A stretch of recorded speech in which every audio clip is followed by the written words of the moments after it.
Hey, it's Tuesday on the IRTs. Welcome, everybody. We got a show for you, as always. Let me see. Ooh, Hey, okay. wow. Doing it manually. We did it. And It took 32 tonight's guest, episodes, but we did Kahuna's it. running late, as always, but tonight's guest, we got RH Snow. Welcome to the party. Hi, I have the Hey. lighting is actually out here in Camp Happy Fun Times, which is sort of like it's a little bunkhouse that I have in our ranch, and we're busy building our other place. So I have like a lamp in my lap. I have all of my cords hanging over here. I hope you can't see them. It's terrifying. And then there's me. So I threw myself together out in the bunkhouse for you because I love you. All right, awesome. And as we've kind of been going, we've been watching Lord of the Rings week to week, and now we're in Return of the King, the final of the trilogy. And then what do we do? We're watching the Hobbit movies, like naturally. No, we didn't decide yet. Yeah, I'm fine. I actually don't mind those movies. So I'm fine with it. We're not done with the polls. But we just want to watch Lord of the Rings. All right, guys. Yep. No, there is never a problem with that. You never have to apologize for watching Lord of the Rings. You never have to have an excuse. All you have to do is go, I need a speech that will guide me into just getting this trash taken out today. And you go watch The Riders of the Road and you realize that you can do it. You can make it. Men of the West. I agree. Before I forget, because I always forget, let me your say trash can with a sword. What's up to the chat? Attack it. We got Bill Armstrong. Never know what he's saying there. That says Hail der Eisenzeit. I believe that means my pants are not dry. Well, that was great. That's not good. I don't think that's a good thing. I think that's a bad thing. I think you can interpret it however you'd like. I just have something with the C's. I don't know. We got this person, C Bats, whoever that is. I know that one. Hi, C. Magic Jam, what's going on? Woo woo, finally off to catch the stream. Thank you for showing up. Excited. Yeah. Who else we got? That might be everybody. Oh, we got Brian McCobbin. What's good, man? What's good? Oh my gosh. Record of the Paladins. So awesome. Yeah. Big fans over here. And AC, if you can drop the link to our Substack. If you guys know, we've started doing a Substack newsletter post weekly where we're posting. So where we're posting, we're doing a flash fiction by one of us, some people or whatever, every week. AC's also been doing a mini micro comic along with that. Yeah. We're just filling you on what's going on with the show, as well as we're gonna try to be promoting like at least one creator or something like that in a week if we can remember. That is so awesome. Y'all are so good and cute to begin with. Look at your cute little faces. Look at you just like little babies. Yeah. So you're making your own Substack. You have all your cartoons on there that you drew that I would normally just put on my refrigerator, like your grandma. Give me 20 minutes. Yeah. So you go yeah. Well, the plan was the flash fiction. That was like part of the plan. And then AC's just like drops in this comic. He's like, look what I did. Really, dude, that's awesome. Okay. That is so awesome. I cannot do I'll say this. I haven't really tried to do comics, but I know enough to know that the panels have to be right. Now you can do the little thing where you make the stick figure. I mean, we've all known of people that did fantastic just with, 2 frames and it looks like it was drawn with a crayon. But most of the time the level I want to do is not in me. That ability to make the panels work the way I want them to, it's just not there. So kudos to the masters of the panels, the fact that they're able to put it together and it tells a story and it tells it beautifully. So thank you for being good at it, because I'm not. So.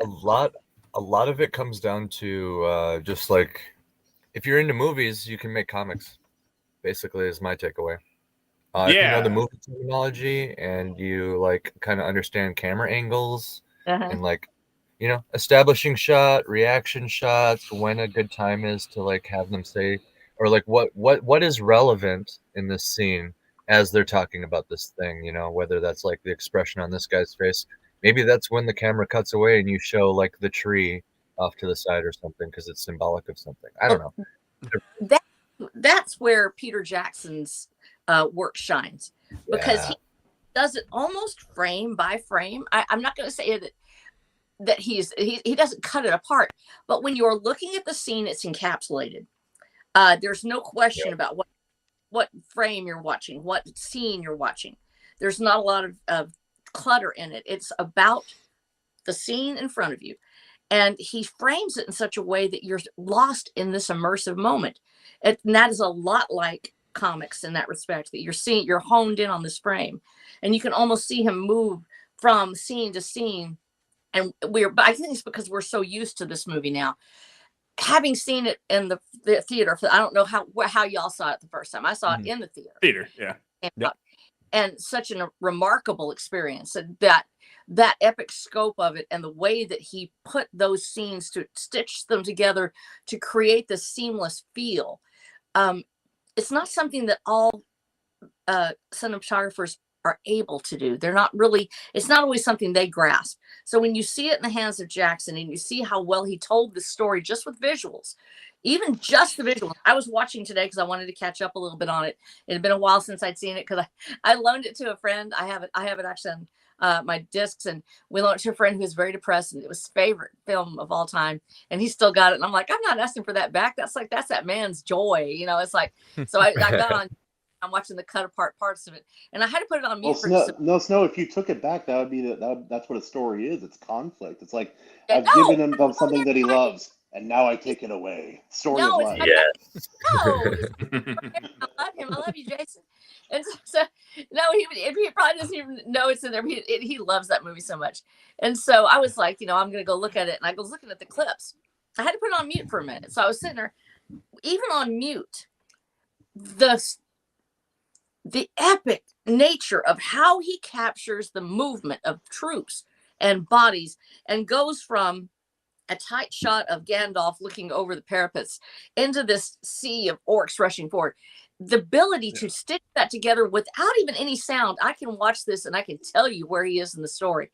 And not only that, but I can feel what's happening. It's not because I've memorized it. He just had that ability to, even without sound, without dialogue, to convey the moment and the emotion of what Tolkien was trying to express. And we've talked about this a couple of times on Taryn Tuesdays about show versus tell. A lot of people are show, don't tell. We are storytellers. Tolkien was a storyteller. His prose is part of his voice. He actually, when you are reading Tolkien, you hear that narrator speaking in these beautiful words and images that are coming out. It's not just the action, it's the way it's captured in the prose. Well, a lot of cinematographers and movie makers don't like prose because it is super hard to capture that. It's very difficult to encapsulate it. They would rather just go to here's a gun and they're shooting, or here's dialogue and they're speaking. But Jackson managed to do it. Yeah, absolutely.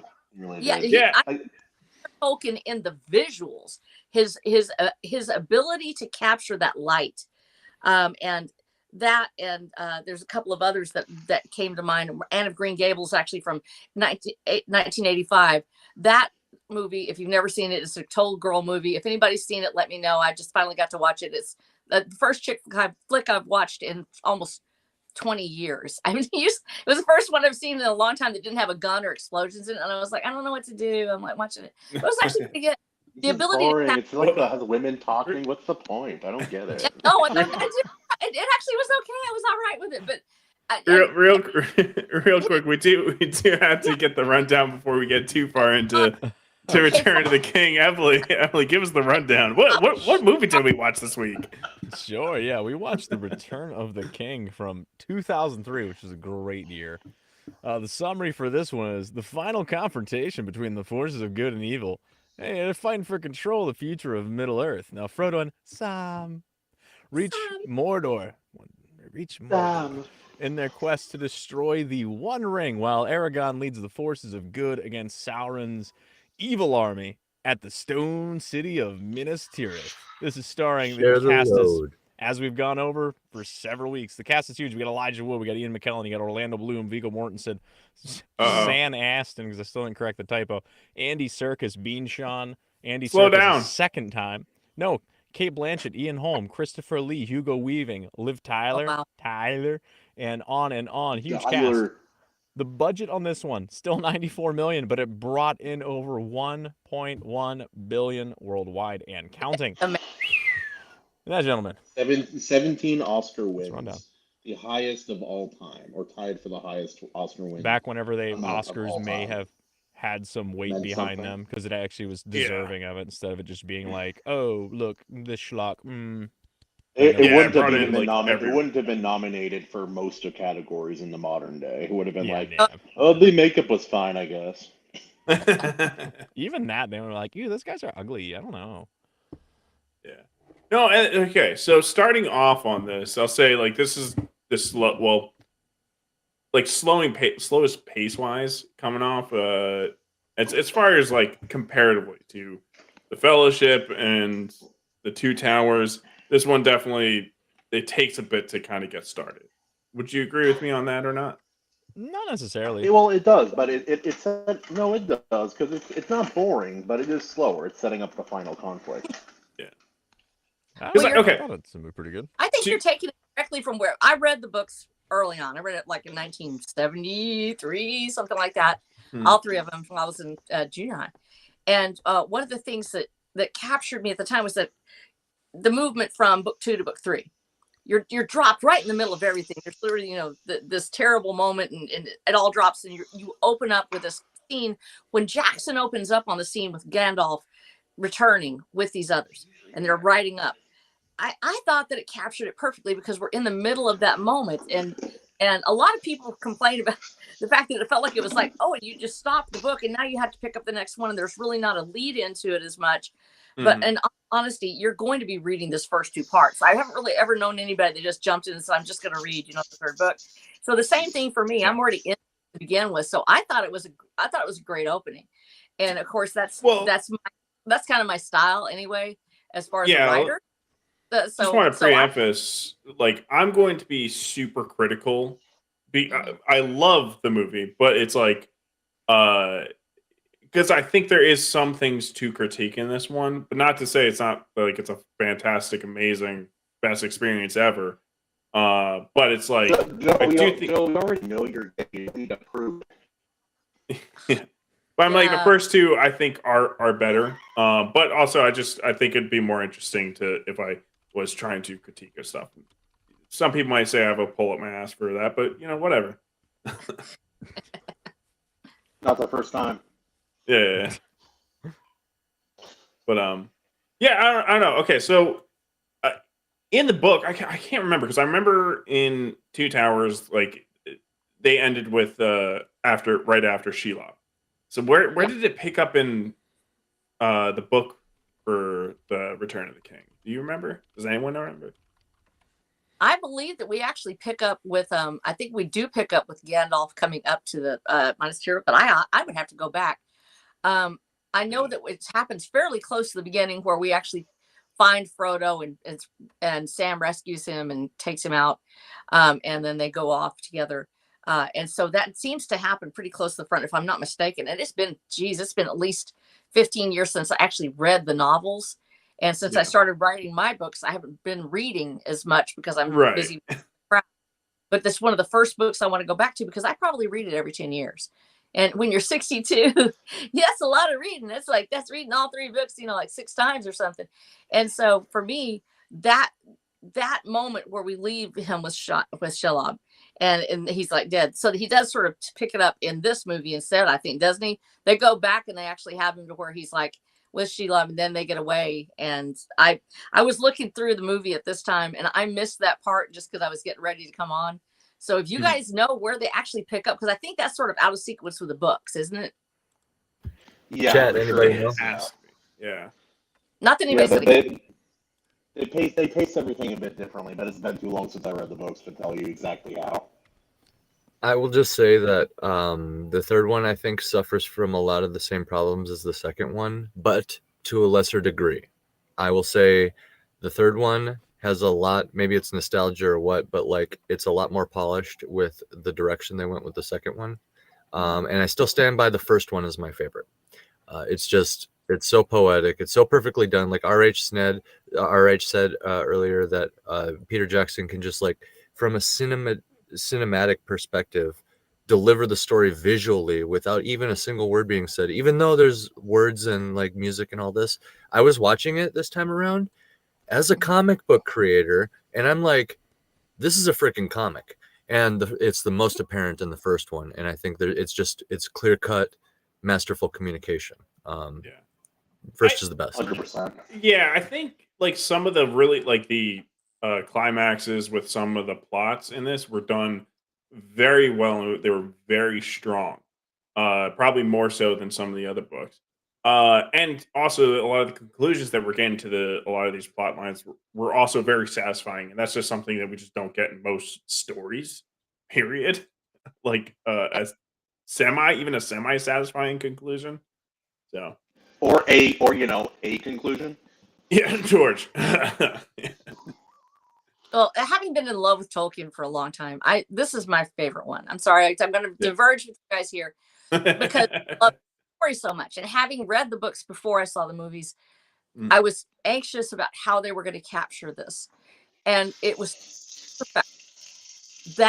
Those sequences, when the men of the West have to rise up, when they have to fight back. The time this is released is 2003. My daughter just graduated from high school, and she was going into the military. It was right after 9/11. My daughter's going off to war.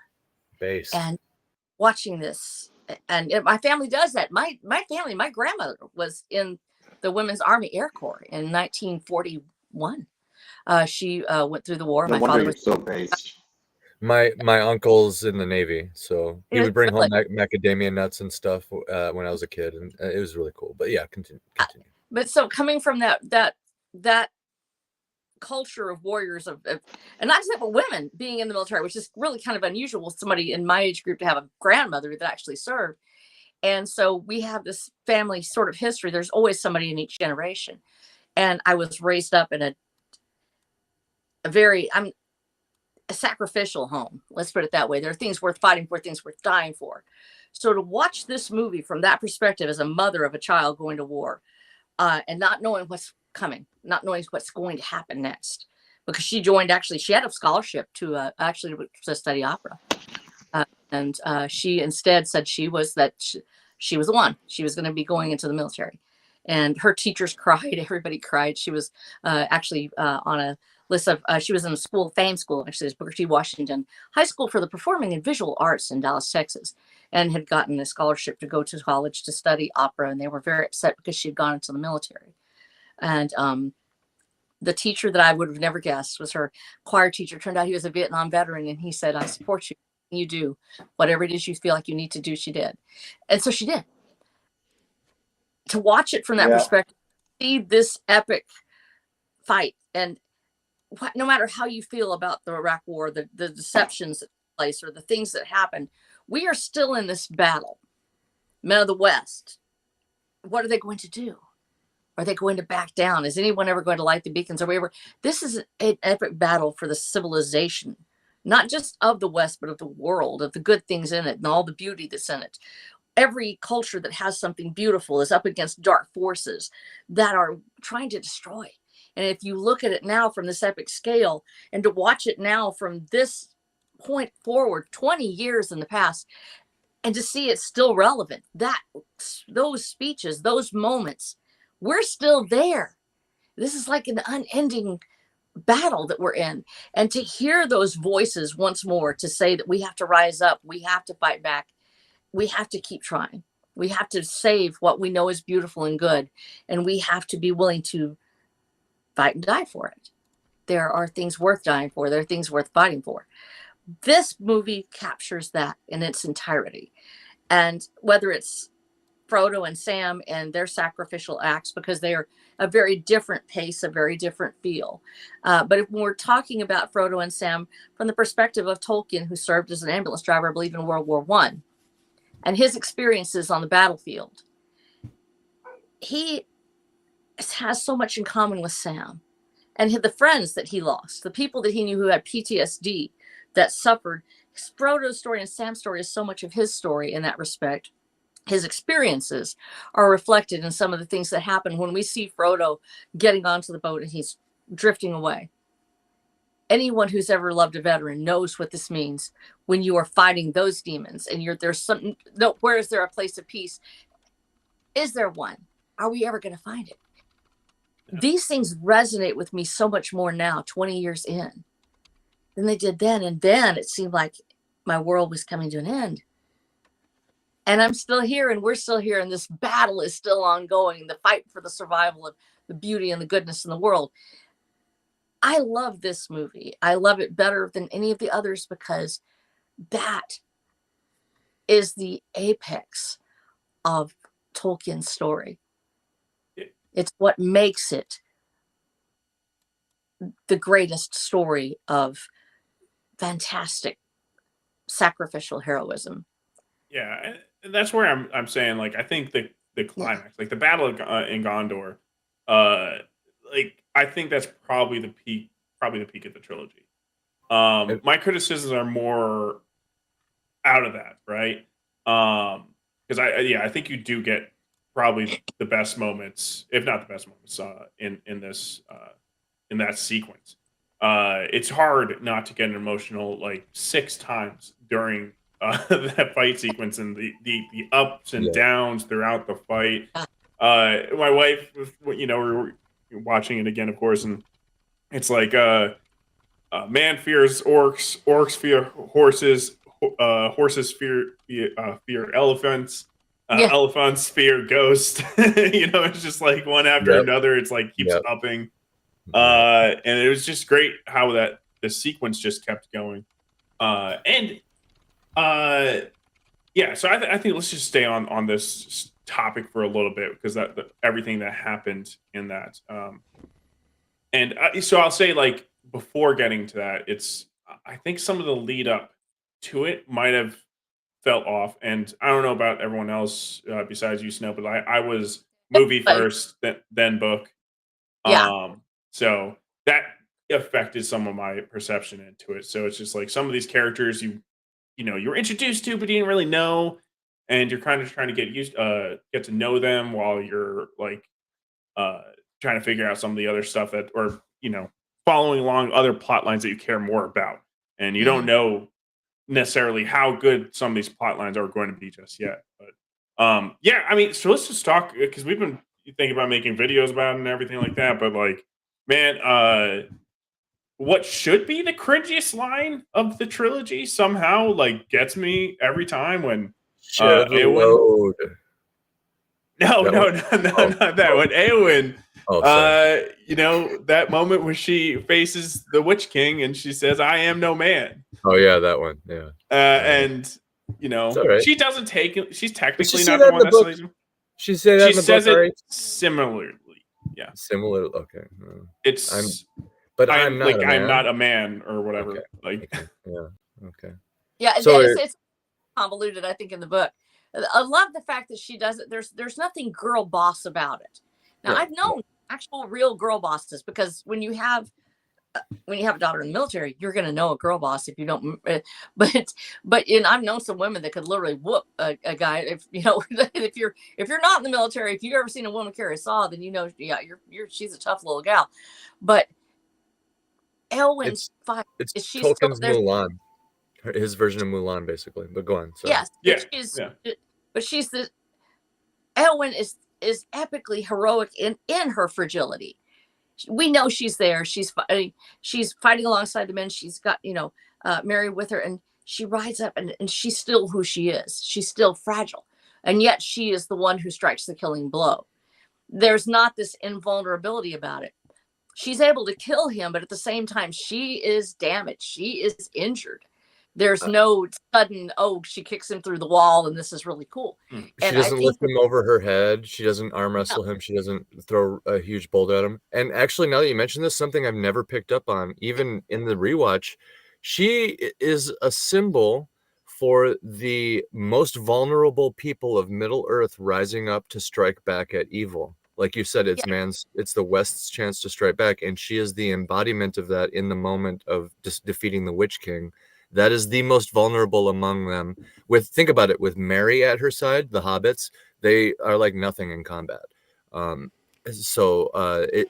Those two are walking symbols of the most vulnerable people among Middle Earth. Well, yeah, the two of them, they're constantly telling them that they can't fight, and then she refuses to not fight, and then so she was the one that picks up Mary to take him.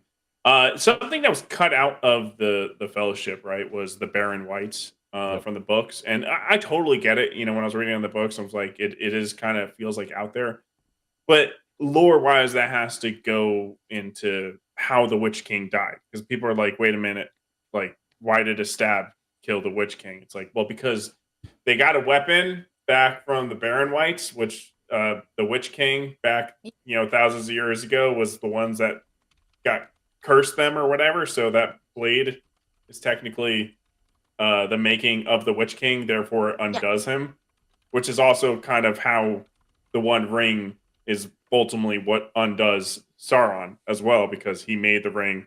Thus, if they destroy the ring, you can actually kill Sauron. So if you never made the ring, you technically wouldn't be able to kill Sauron. And you start seeing the mechanics of the magic a little bit. Yeah, exactly. Those little pieces, and that's one of the hardest things I think that, and it's so weird to me, because we are entering an age where you guys know of Lord of the Rings from the movies. Most people know of Lord of the Rings from the movies, not from the books themselves. That most people have read it, they'll read it afterwards. They read the Silmarillion after they've watched everything else. So your experience with, well, I saw this thread and then I wasn't sure where it goes. For those of us who read the book, we're like, oh, I know where that came from. Cool. We've watched it. We've read it. We've seen it. We know what happens. But for Peter Jackson's audience, and for subsequent audiences who will be introduced to this book, that little piece missing can be really confusing. And we don't see, there are several things like that. Tom Bombadil, for instance, I don't believe ever shows up. Excuse me, I had to cough for a second.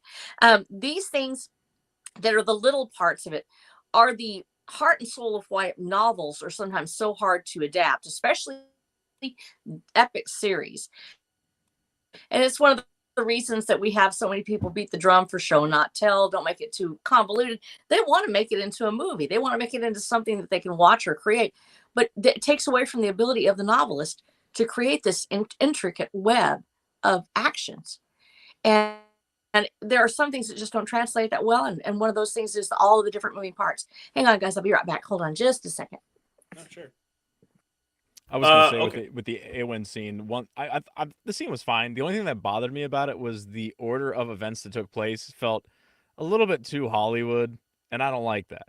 In the sense that he stabs, who is it, Pippin or Mary, whoever stabs Angmar in the ankle. He's like, oh, and then she goes, I'm not a man, and then stabs him. I'm like, no, in a battle, you're like, oh, he's weak, and you stab first, and then say whatever you're going to say. The whole one line felt, I don't know how it's written. Yeah, I'm pretty sure in the book, she says it like as she's fighting him.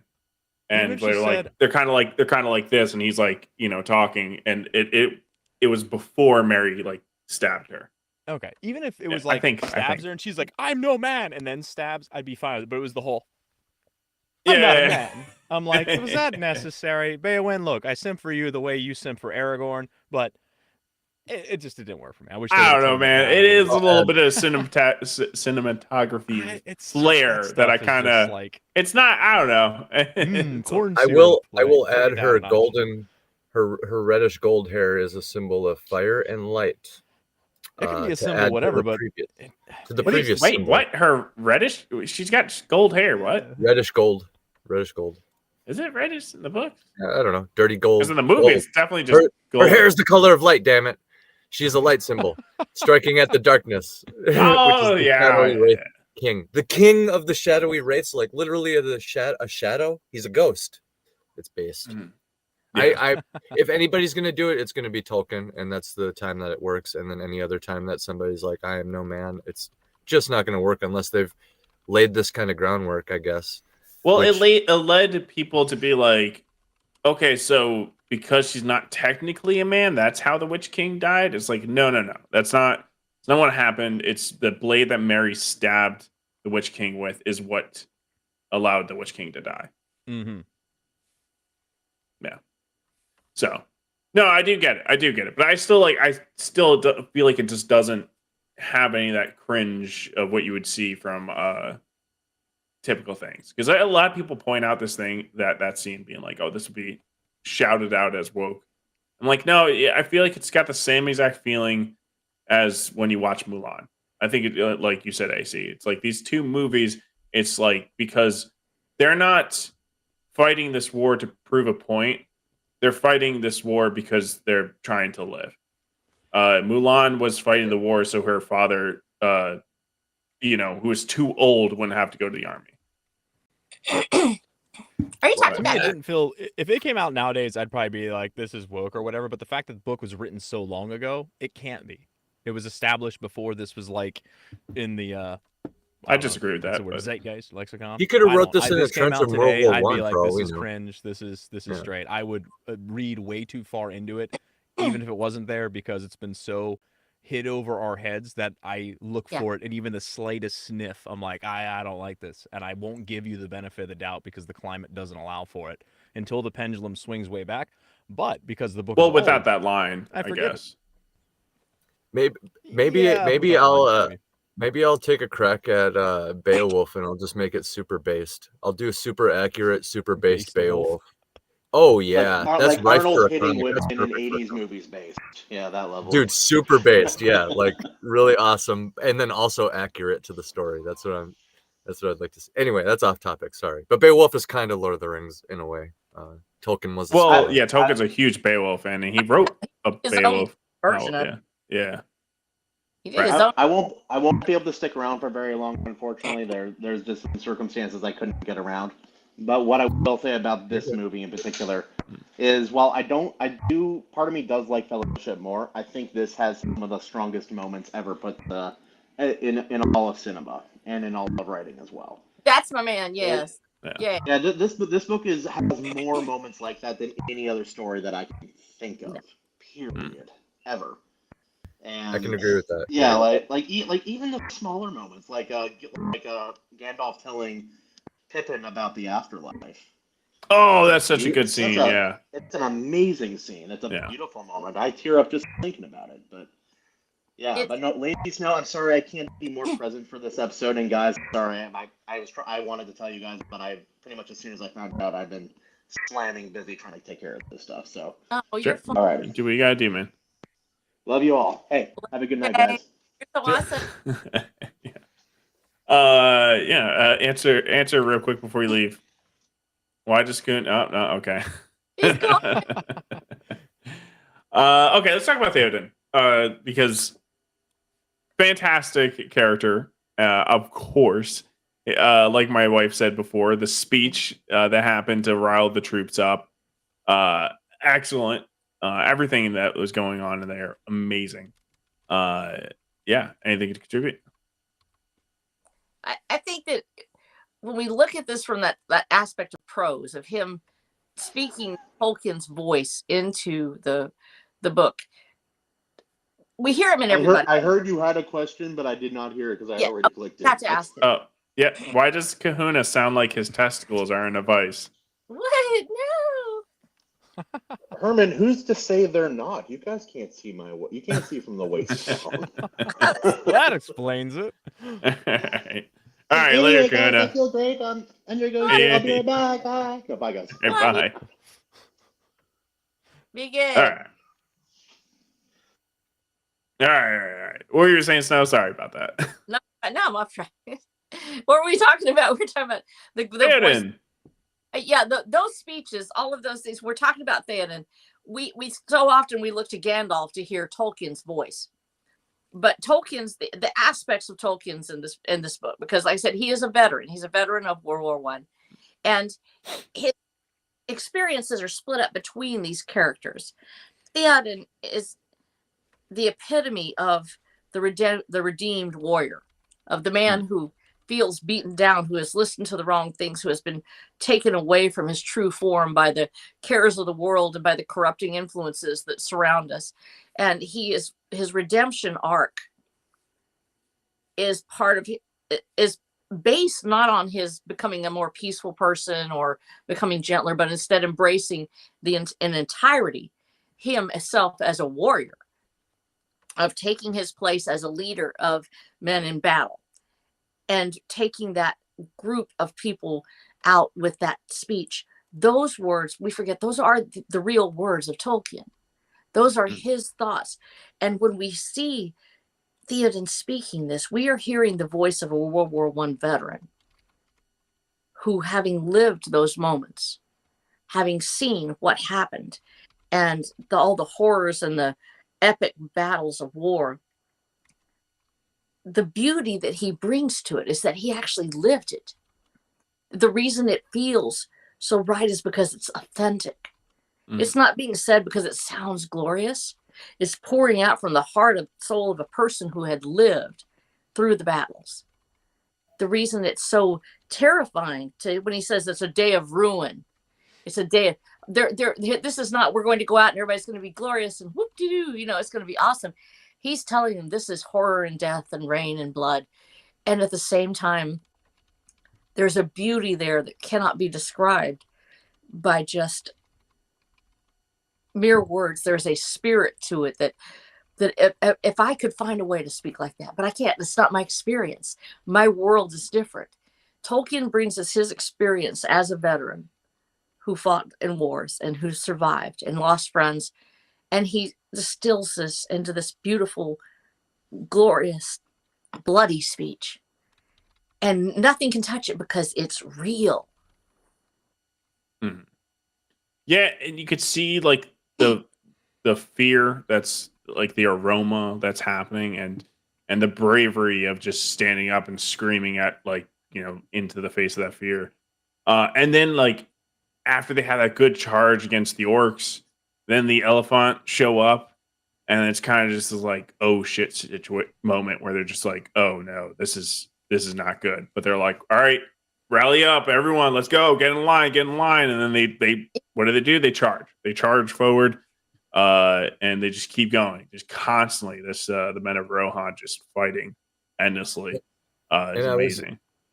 I agree, and I was telling my wife actually when we were watching the first one that when we were watching Boromir die, spoilers. It's Sean Bean. There's no spoilers. We already know. Sean Bean, we know. Anyway, that he's riddled with arrows, kind of like a little symbol for like riddled with bullets. The close nature of it, you can kind of imagine this happening in a trench where somebody riddled with bullets is just like pulls out a picture of his wife and like starts confessing all the horrible things he did because he knows he's gonna die, and just like and it could be to a total stranger too. And if Tolkien didn't experience that directly, he definitely heard somebody talking about this one time or something. And I feel like that scene in particular, much like you were saying about Theoden's words, those are Tolkien's words coming from a World War I vet. So it's just like reaching into the past. I feel like that scene with Boromir kind of does some of that same energy. And it's just like, you're so right. You're so right. Some of the direct lines, people really got to appreciate it. And like, it's no wonder, Bats, your wife got a little emotional with the Theoden speech, right? She was saying. Yeah, only her. Yeah. For that reason. I mean, it's a World War I vet. It's not just like an author. It's not just like even just some guy. It's not Peter Jackson. It's not even just Theoden. It's an actual dude, who was there. So, and he's not only an actual dude that was in, because we've had, and all of y'all probably know veterans. Bats, I don't know. You said you had served like in 29 Palms. Is that right? Out in California. Sorry. Yeah. That's the Marine base in California. No, yeah, and it's still service. Don't ever knock it. Don't ever knock it. The machinery of the military is far greater than just the person on the battlefield, and it takes all of you all the time. I still have active duty personnel in my family, some of who are currently deployed. And so there's all of us serve in some way, military families, military warriors, veterans. But that moment on the battlefield, so many of us have not experienced what those men and women have experienced. I say women because my daughter was behind the green wire. But when you go into those situations, my father, speaking as a World War II veteran, and telling me about watching as the flamethrowers would come.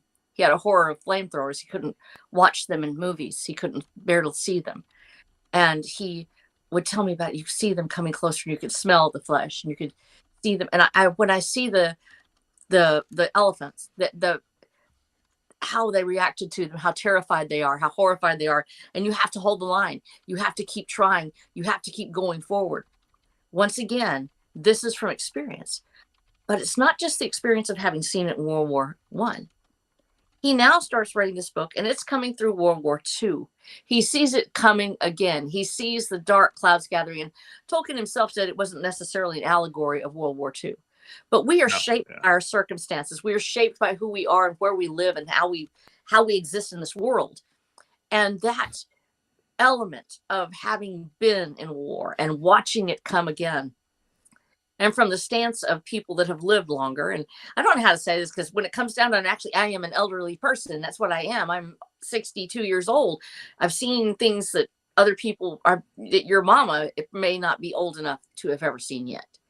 And so when we talk about Tolkien having lived through it as a young man, and then to see it on the horizon and the dark clouds are gathering and that vista that, you're not the one going.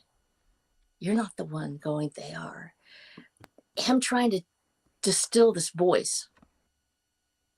And the truth is, if they don't go, it's coming to you anyway. It does come to them. The war comes to them. I think the reason that people, and a lot of the ones of you who haven't read the book, when you saw the movies, why Boromir strikes you so much is because he is part of your experience. The man who really screws up, says something really stupid. Mm-hmm. Good man. He's a great man. He is one of the most relatable characters in the book. And it's the one that truly brings tears to most people is Boromir. Why? Because not only does his father love him so much, and he's the one that's supposed to be the golden one that could do no wrong, and he fails. He fails. Yeah. And well, his father will tell Faramir how you have failed me because you weren't like Boromir. Boromir would never have abandoned me or the worst insults ever. Faramir, poor Faramir. Father you love. And that's truly a tragedy we haven't talked about yet. But Boromir fails it, but he overcomes. His heroism is so glorious and so true. He's doing it because he loves these little people. And he saves them. And from that individual standpoint of men in your generation who have faced their own lives head on and have seen something in their own lives that you have to grasp with both hands and go, I want this thing and I can't have it. You screw up, you start over again, you try. Does the world ever really recognize you when you finally got it right? Does the world ever really give you that credit that's why it hurts so much, because Boromir does get it right. He does do it right. Even though he screwed up, he's got it right. And I think that's why it appeals to you all so much. And then we have another generation of people who have been to war and people who have actually had the bullet go by their ear and have seen the tanks going up over the berm.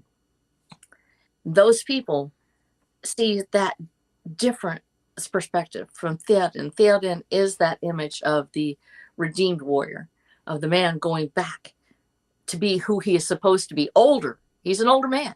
He is, like you said, I don't know who you were talking about because I missed that part. I had to hop out for just a second. But there are, the thing about it in Tolkien's books, there are old people in there. The reason why, because this is what war is. War is not a homogenous group of people that go off to war. There are warriors. They are a certain age. Usually they're young. Kids. They're kids. Yeah. But the truth is, war comes to you.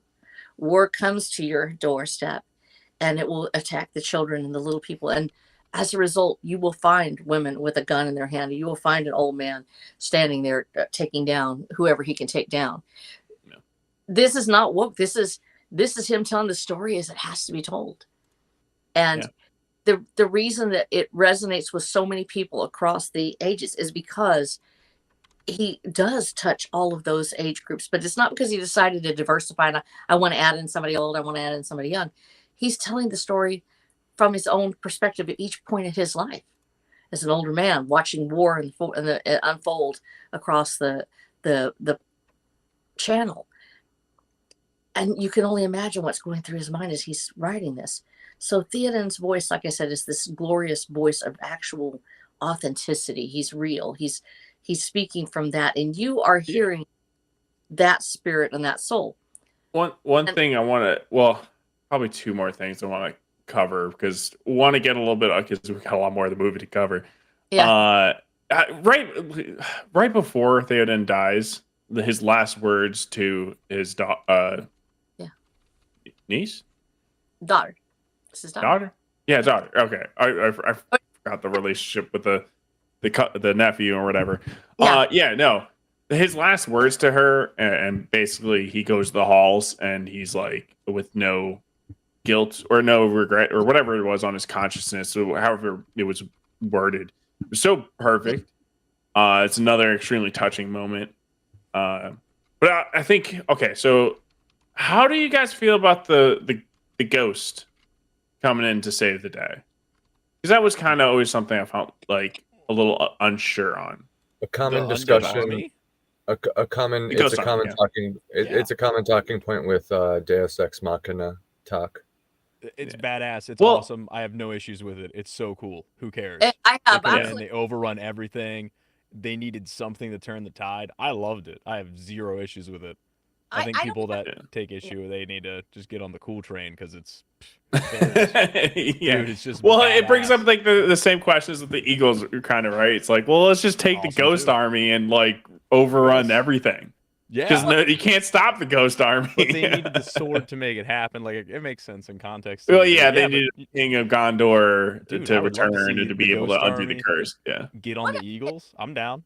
Yeah, we go through the whole book with them encountering the dead, encountering Yeah. the dead past battles.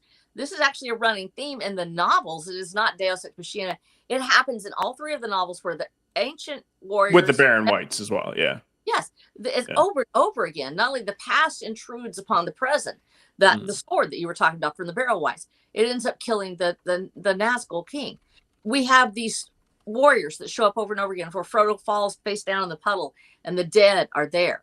They are the spirit of past warriors, those who Mm. failed, those who lost, those who did not show up for the battle, those who were cowards, condemned ever to be enchained by their own guilt.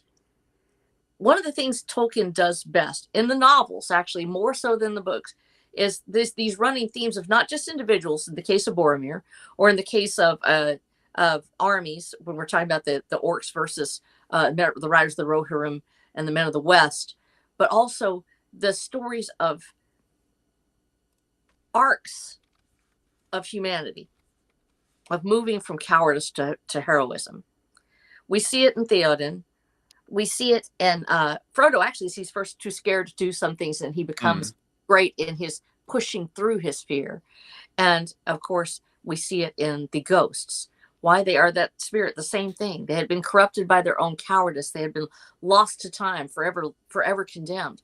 They now have this chance to overcome. So we see the redemptive arc come in over and over and over again. Yeah.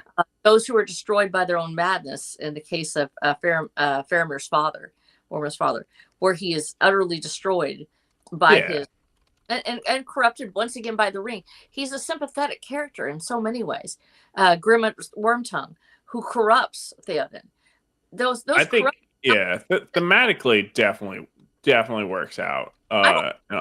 Deus Machine at all. I believe it's part of his greater theme, and he already had them in the books. I think it just has a tendency to get overlooked in the story because we don't see as many of those. Kind of like Chekhov's gun. They do show up earlier throughout it. Well, it's like much in the cinematic. No, definitely, and I'm like always like looking to break it. And look, this isn't necessarily like valid criticism. I'm just kind of goofing here, but it's like when they're like, all right, release us from our curse, and I'd be like, let's just add a little bit of tax. If you guys can help us overrun, you guys can't die. Just help us overrun Mordor real quick. It'll take you guys 2 seconds, and then we're done. All right, we're done. I think you're right about this. It does feel that part in the movie. It is. Since I'd read it, like I said, it was different for me. I knew the parts in the book they'd run across the dead over and over again. in the movie, it does seem a little more jarring because it shows up right then, and I'm sure footage on the cutting room floor, probably all over the place, where they had the more encounters with the dead, more people that are that spiritual component of the other world that's still with us. That's so great. Absolutely, yeah. And so we don't see it as much in the cinematic. But yeah, it's so weird to me because I'm seeing it through your eyes now. It's like, oh, you're a dude that just watched the movie and then read the books. Yeah. And so it's like, that actually would happen. So it's valid. I mean, it's a valid criticism. It's just, yeah. I mean, the books, like you're not seeing this army just like as an ocean wave just tidling through these elephants and everything. But no, I mean, it's fine. It's just kind of one of those things I always thought about. Aragorn's my favorite necromancer. Well, he's not really, yeah. Gimli's act. I mean, Gimli he kills me in that whole scene. He is so freaked out. It still only counts as one. Best line. I don't know. I think, what is it? Dancing with little hairy women. I think actually is the best line. Nobody ever gets that part where he's totally drunk and dancing with little hairy women, and I'm like, yeah. That's the only time. Oh, sorry. Dancing with little hairy women. I'm trying to get off of the Gondor, but I'm like, man, there was a scene I wanted to talk about. I talk about Shelob and how amazing, and it still holds up completely. You want to get Silmarillion? The offspring of Ungoliant? Well, yeah, no, it's just Shelob. All right. That's Shelob? Yes, the one in the movie. Yes, I know that she is an offspring of Ungoliant. The spider that ate. Down, bro. You threw that down. That's like a Silmarillion reader, man. Yeah. Will thy have the whole world for thy belly? Yes, there you go. Which is what I said to my wife when she was pregnant with our last child all the time. Did you say the real name? Yeah. She'd always just be like, grab her and be like, will thy have the whole world for thy belly? She's like, damn it. That is so great. Yeah, no, I mean, dude, there's nothing in that sequence that doesn't still stand up like amazing. Great. And it's also still terrifying with how creepy the spiders are. But so then we get into after that, we got the tower sequence where Sam goes into the tower and goes saves Frodo. And I think this is the sequence that kind of, because we did the poll with who was the best Hobbit. I'm like, this is kind of where Sam is like, okay, he's kind of the best Hobbit, right? Yeah, I mean, even when he's fighting Shelob too, it's like he saves Frodo several times, 4 or 5 times in that sequence, whether it be with the ring and convincing him, whether he's fighting Shelob. It surprised me. I'd forgotten how many times I'm like, Sam is the only reason that things keep on going, because the dude just steps up to the plate for his bro time and time again. Even the guy's losing his mind and pushing away by the face, he's like, no, Mr. Frodo, I can't. I was going to say I can't quit you, but... Sam, to me, is such a fascinating character because I think that Tolkien himself said he was basically a hobbit. He is a hobbit. And Sam, I think, is closest probably to Tolkien's true character as is just on an everyday human basis. And it's the ordinary courage. It's not the courage of going out and you're facing the entire orc army. It's facing what's right in front of you.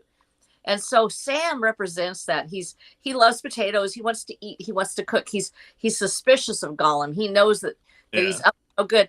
And at the same time, he's brusque and almost unsympathetic at some points. You're like, you want to like him at the same time. You're like, no, be a little nicer. Maybe Gollum won't just totally betray you if you aren't such a jerk.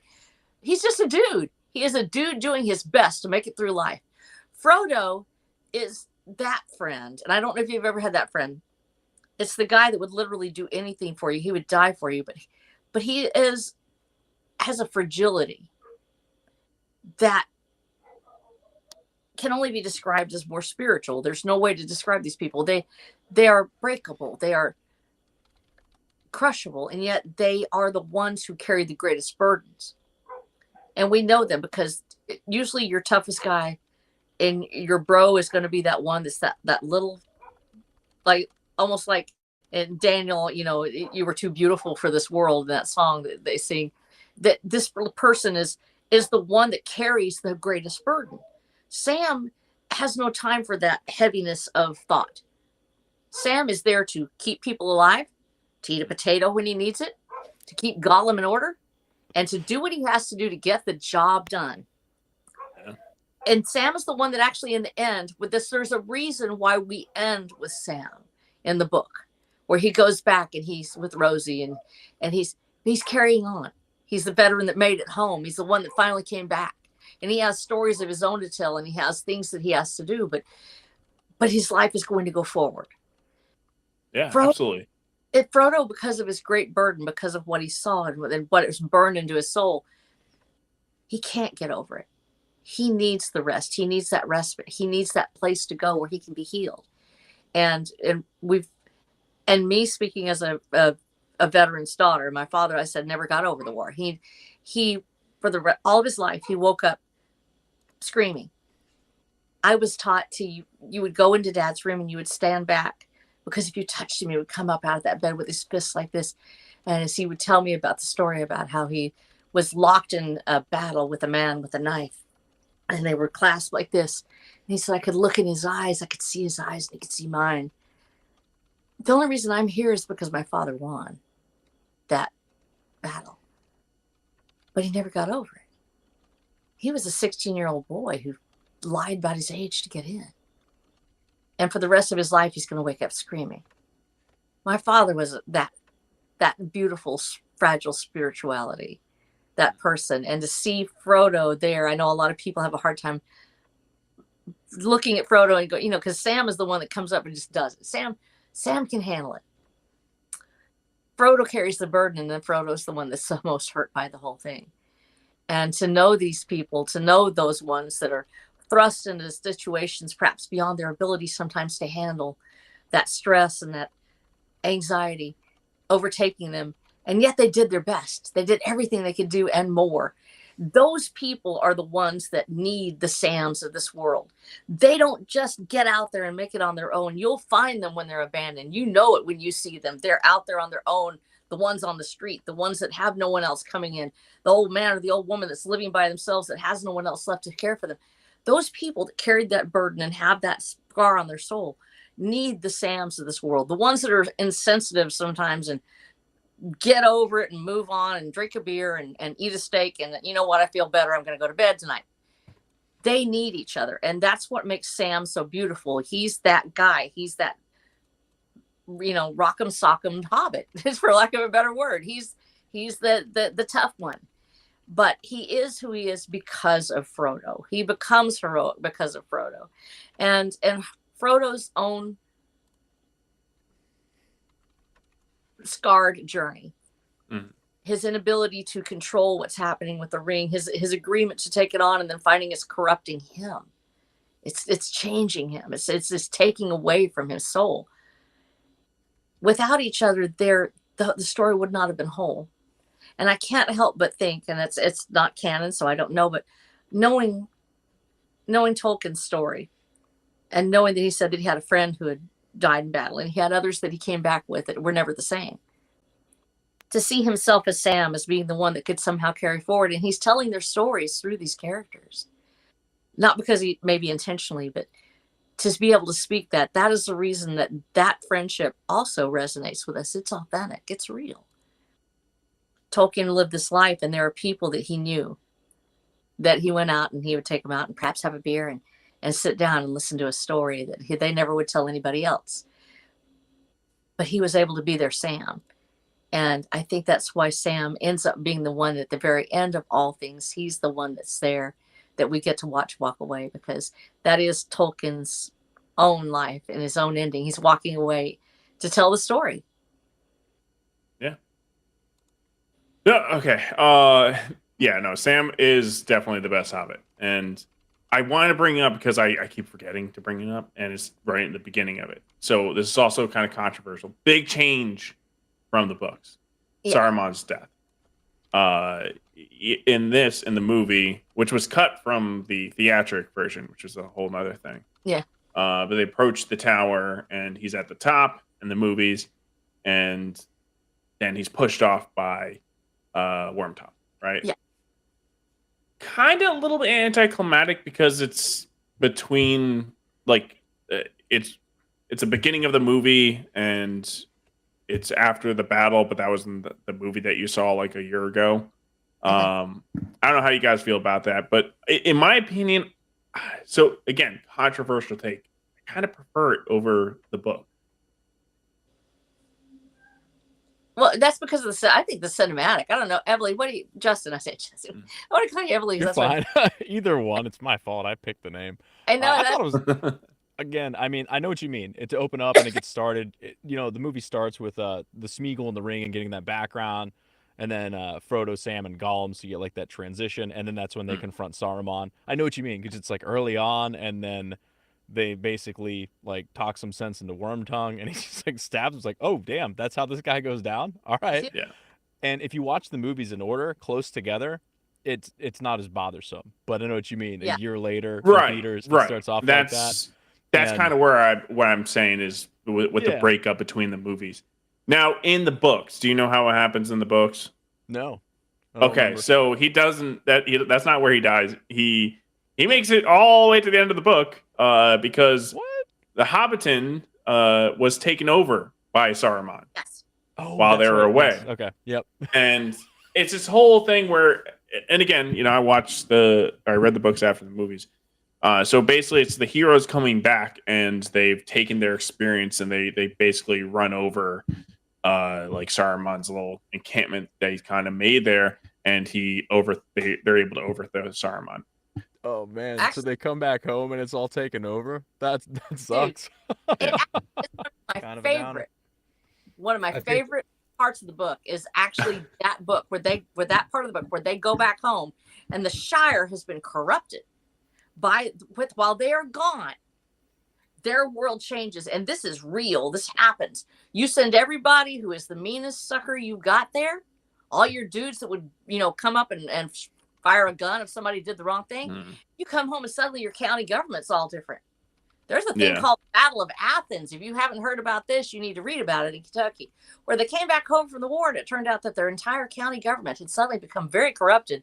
It was run basically as a dictatorship. Those men coming back from the war came home, they got their guns, and they overthrew their county government, Yeah. and actually did it. This had happened actually all over the world in places where people, now you have this chaos from war and all these things that are taking place, and these little habitations that are perhaps separated from other places become overrun with people who have become corrupted through making money off of war and off of the death and gore that's all around them. Saruman goes back. So in the movie, I think that Peter Jackson kills him there because it takes it out of the story, because they weren't going to have the whole Yeah, they didn't story. have the time. Yeah. And so they just sort of changed that. But it's a big change. And normally I would have been like, dang, why did they do that? At first having watched it, I was like, okay, he's doing this so he makes a better story, and he takes that liberty to do it. He does say it's adapted, but yeah, it's one of those things where it makes for a better cinematic considering Jackson's story. Yeah. It takes a huge portion of the book, though, actually, that was really just a slice of life, and was Yeah. important things that the people, and this is why I love this section, and if you get a chance, go read it. At the end of the book, the hobbits rise up. They take back their home. They don't wait for the king to come and help them. But Merry and Pippin, Frodo and Sam come back, and they kill the ones who turned over their community to Saruman. They kill the leaders that betrayed them. They take out the corruption from their community, Yeah. and stop it from ever happening again. And it's an Yep. extraordinarily important lesson. But Yep. I guess just with the way it was cinematic, it was just hard to fit it in without feeling. Yeah, definitely. It's almost a whole other book to itself. And then, when the Return of the King came out in theaters, movies weren't that long, so you already had people watching like probably the longest movie they ever watched in theaters, and they probably have to go to the bathroom really bad. And if you remember, like there's kind of like three, like if you haven't read the books to people, there's like three endings, and there was like a lot of like complaints, from people that hadn't read the books, and they're just like, "What? Okay, already." And the movie. Now, of course, after you've seen it once and you know what you expect, you're like, okay, actually give us more. But I'm, again, controversial opinion. I kind of didn't like the battle in Hobbiton in the book because I felt like we're supposed to be winding down here anyways, and it felt like a weird pacing choice to be like kind of ramping it back up again, and also kind of felt like Saruman kind of got like kind of went out like a wimp at the end. I think it's important because it symbolically shows what happens to home when war is involved. It shows how petty the enemy can be. It's true. Snow said about the corruption while you're away and stuff. But more importantly, I think it's also Tolkien, to your point, Bats, kind of nodding and winking at us like, hey, I could go on forever with this. Trust me. Oh, he could. And that was what he was doing, I think. My husband is a different kind of reader. I read, I wrote Watcher the Dams, and he's my first beta reader. So if he actually reads it, I know he's okay, because he will not read that whole part where you start off and there's a giant party and it takes forever and half a book just to get through the party. He will not read that part. He reads the part where Aragorn comes in and something terrible gets whacked up. He wants to see the part where there's blood and guts. So he literally will leave out the part where Frodo is getting on the boat. Oh, Frodo. Oh, Sam. He skips all that part. He goes straight to the battles. He goes straight to the wars and everything. And he did the same thing with the movies, but he actually liked Frodo and Sam better in the movies. But he didn't like the fact that it ended with them getting on a boat and going away, because he wanted it to end with just like whacking up a bloody corpse and be done. So if you're, it depends on what kind of reader and what kind of viewer you are. And for a lot of people, they feel like ending even on the movie is too slow, even without, the Battle of the Shire. But it's I don't hold that opinion still. It was literally just in the theater, and that was just like a thing. I'd never seen a movie as long as Return of the King before watching Return of the King. Well, yeah, I was 10. I mean, yeah, or I was 11. Yeah, you tiny lad. Well, how long was Titanic? That might be the only other one that was in theaters that was crazy long. Yeah. I saw Titanic in the theaters too, and I cried. Man, what a snoozer. My mom made me watch Titanic, and I was freaking out when all the people were dying in the boat. Oh, no. And I was like begging my mom to take me out of the movies, and she's just like, it's the climax in the movie, and she's just like, it'll be okay. It'll be okay. Band of Brothers. Man, yeah. That was Saving Private Ryan. Saving Private Ryan for me was rough. That's always rough. Good shit. No, dude, that was that. Yeah, once again, that's one that if you're in a military family, it hits hard. Yeah. So it was just the pacing for me at the end. It just kind of felt like awkward, I guess, when reading the book. I totally get it. I do like the story that's happening. It's just from a pacing perspective. And so for me, Return of the King was a bit more of the harder read, because the moments from when Sam and Frodo are traveling that long slog to Mount Doom, and I get it would be unbearable for them. It did kind of drag in the book as well, I feel like. So and then you kind of you listen to some of the interviews, because they have that part of the audiobook, and he does mention how like Tolkien was kind of rushing to get done with Return of the King, because he was like, I really just want to get to the Silmarillion. That's really all I care about. Yeah, he's right. Yeah, because from what people know is it's like the Silmarillion was his real his favorite work. But yeah, so and the movie, I'll say the movie also did better. Gollum falling into the volcano, because in the book he just slips and falls in. In the movie, Frodo like kind of pushes him, right, which was much better. Although that scene with CGI is a little hairy. Yeah, that's us. Invisible, just like moving around on nothing. Gandalf brought 3 eagles. 3. Yeah. He was gonna rescue Gollum. Oh, I said this last time too.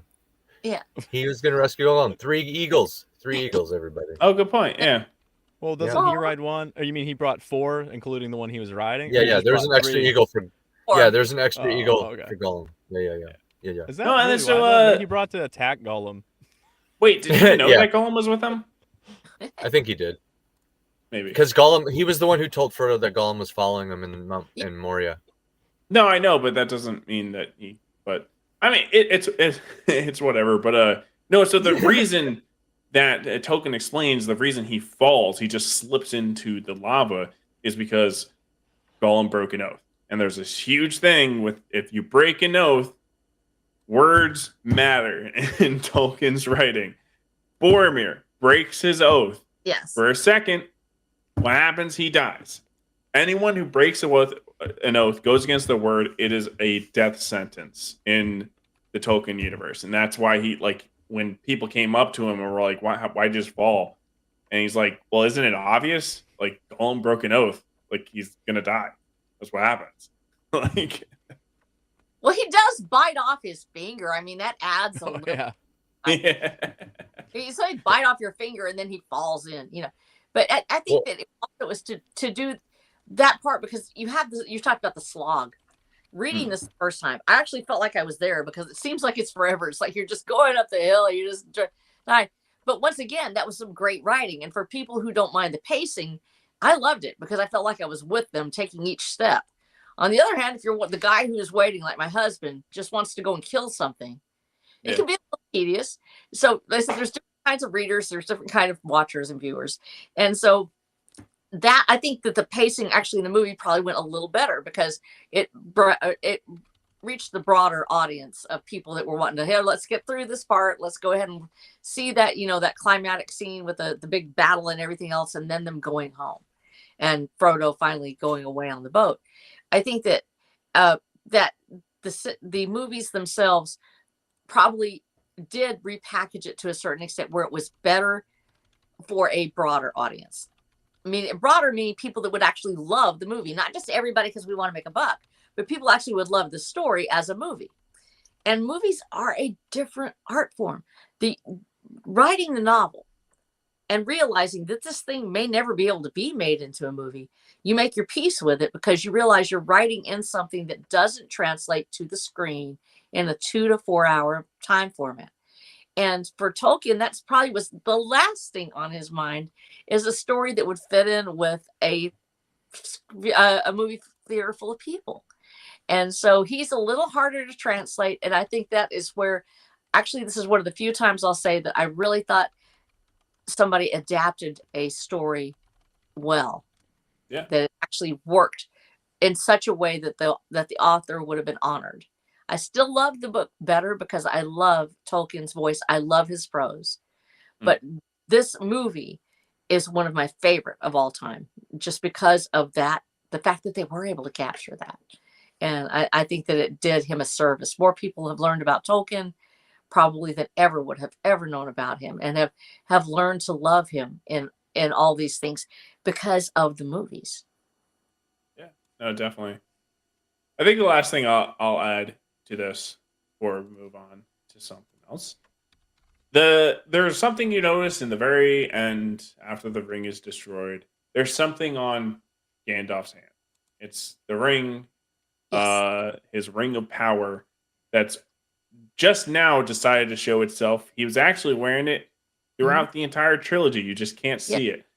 And it's such a small attention to detail thing that I'm like, there is so much care and effort put into these movies. Most people never notice that when watching it. Most people pick it up because they saw something on Reddit or something like that pointed it out for them, like myself or something.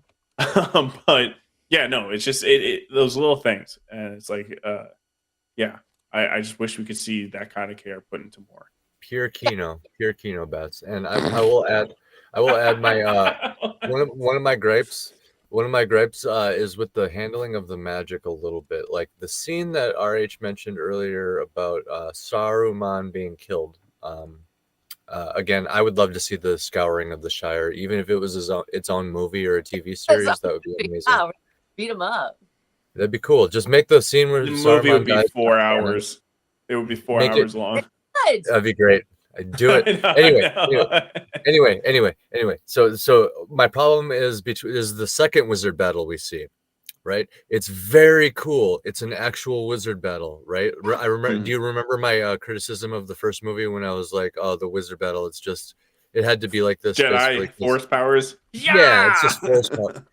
So they're like, okay, we'll show you a real wizard battle. So they showed us a real wizard battle. But the problem with this one is it kind of breaks Tolkien's thing a little bit. It's like, because, okay, so Gandalf, here's an example. And this is an example of how close Peter Jackson is to the movies while still being very different. Gandalf, okay, so first off, Saruman just shoots a fireball at him. Okay, cool. It's cool. It's flashy. Then Gandalf, he just says, your staff is broken. And then it breaks. Very close. That's very close. What he would be doing is kind of what Saruman was doing to him in the first movie, where Saruman was begging the Redhorn Mountain to collapse in on the entire party. He was talking to the mountain. So Gandalf would have been talking to his staff and begging the staff, kind of encouraging the staff to just delete itself, basically. And how awesome would that be?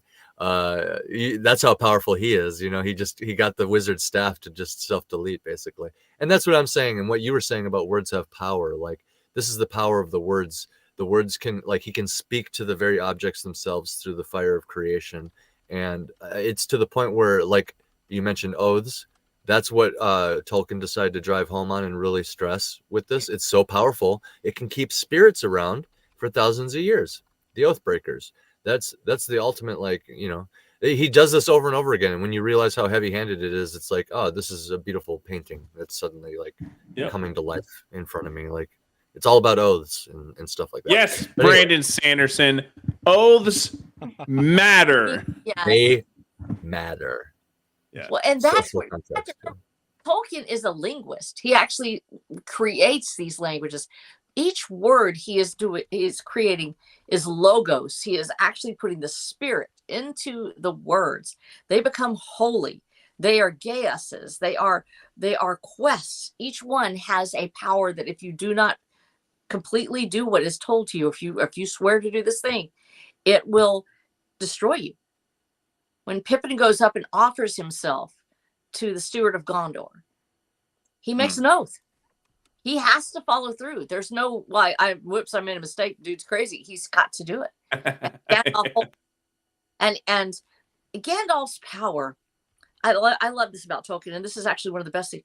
It's not, those battles are not usually flashy. The magic going back and forth, it's not fireball, and then giant flames come out of the sky. The simplistic beauty of your staff is broken.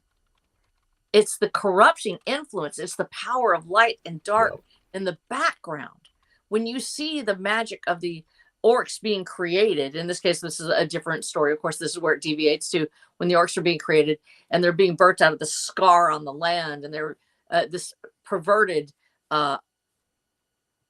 this perversion of actual nature, and as of almost an unholy life form being brought forth. That image of that is being perverse. That's, of course, that belongs to Peter. But you have that darkness that's actually the magic. That's the battle taking place. Saruman is pouring his magic into this to create these things. And it is more systemic. It's like Treebeard walking through the landscape. It's not something hitting something or tearing something apart. It simply is a part of the world. And we see it in that simple word, your staff is broken. It just happens like that. And it's not really flashy because the battle has already been won. He loses his power. Saruman loses everything because he became corrupted. And in his final blast, that's the last thing he'll do. When he falls in the Scouring of the Shire, it's because he has become less than even Wormtongue was. He's simply become a purveyor of corruption and perversion. Exactly. He no longer has that. Way cooler than a knife in the back. Just saying, but continue. Yeah, it is. He, petty character of little. Nobody would even want to know him or be him. And so I think that magic that Tolkien uses it's oozing out of the pores of the earth itself. Gandalf's power is in that light around him. Every time we see Gandalf, Peter Jackson does such a beautiful job with this, that there's that soft light that occurs with him, that we see it every time he shows up. There's that sort of a filter that he uses where Gandalf oozes light. And the same thing with Saruman, you see the gathering of darkness. There's just at the edges, I believe if you look at it and you freeze those frames, you'll see that sort of a gathering of darkness. He's supposed to be a good figure in the beginning. He's supposed to be somebody that people trust, but we see that darkness gathering in. And so these are systemic magics. They're not the big flashy battles of Harry Potter, but they nonetheless are probably more powerful even because by the time we see the fireball come out of the staff, there's already been a huge battle, a huge evil that has birthed it. And that's just the last part of it. It's everything else behind it that's the magic and the epic nature of that battle is what makes it so beautiful. Yeah. All right. I think at that, we will end our discussion of Lord of the Rings. Which... Oh, no, I'm a thread killer. I'm a thread killer. No. It is time. Well, no, it's no, just like, it's how do you just follow that. It's like how we've you been going on. Yeah, exactly. There's that, Yeah. and then it's like we've gone on for an hour and 20 minutes, which is much longer than we've gone on for movies. Which we can still really? keep talking, but I'm sorry. we have projects to talk about. Which I should ask you this like a long time ago. But can you link me your projects, or somebody else link me the projects so we can pull it up? Yeah, y'all can get on first if you want to. What you got? No, yours, your projects. We're here to talk about you. Oh, really? Okay, that's fun. I was talking about Lord of the Rings. I could go on all night about that. Y'all figure that out. Let me see. I got the Amazon page pulled up, and I'll share this in the. Do you have my Amazon page? Do you have it? Yeah. Okay, cool. Yeah. Link. So yeah, you should be able to go to my author page as well. I've got all my books on there and my games and everything. So Watcher the Damned. It's a sci-fi Western saga. Actually, it's also a post-apocalyptic romance. That's also an allegory about life on Earth as we know it.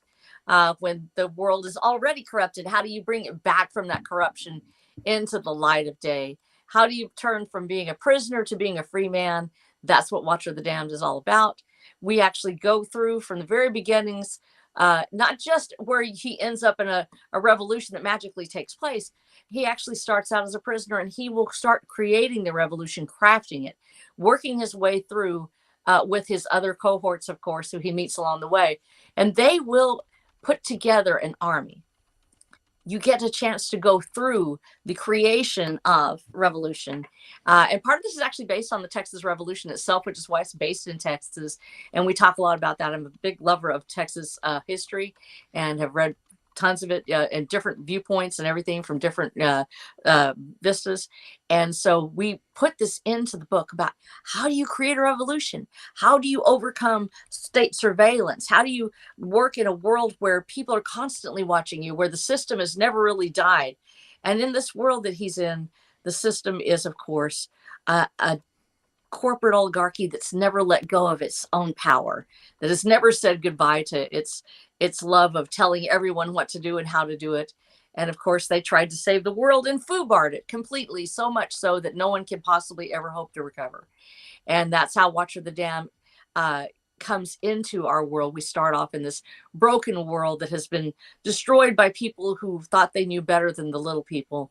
And really, that's the carbon they wanted to reduce, and they did. And so we have, it should sound familiar. At the time, it didn't when I started writing it. And now it seems to be more science fact than science fiction. So we have this corporate oligarchy that still has a foothold in this broken post-apocalyptic world. They've still hung on to power because one of the things I've discovered is that power never lets go of power. Power, if it will always find a way to try to claw its way back.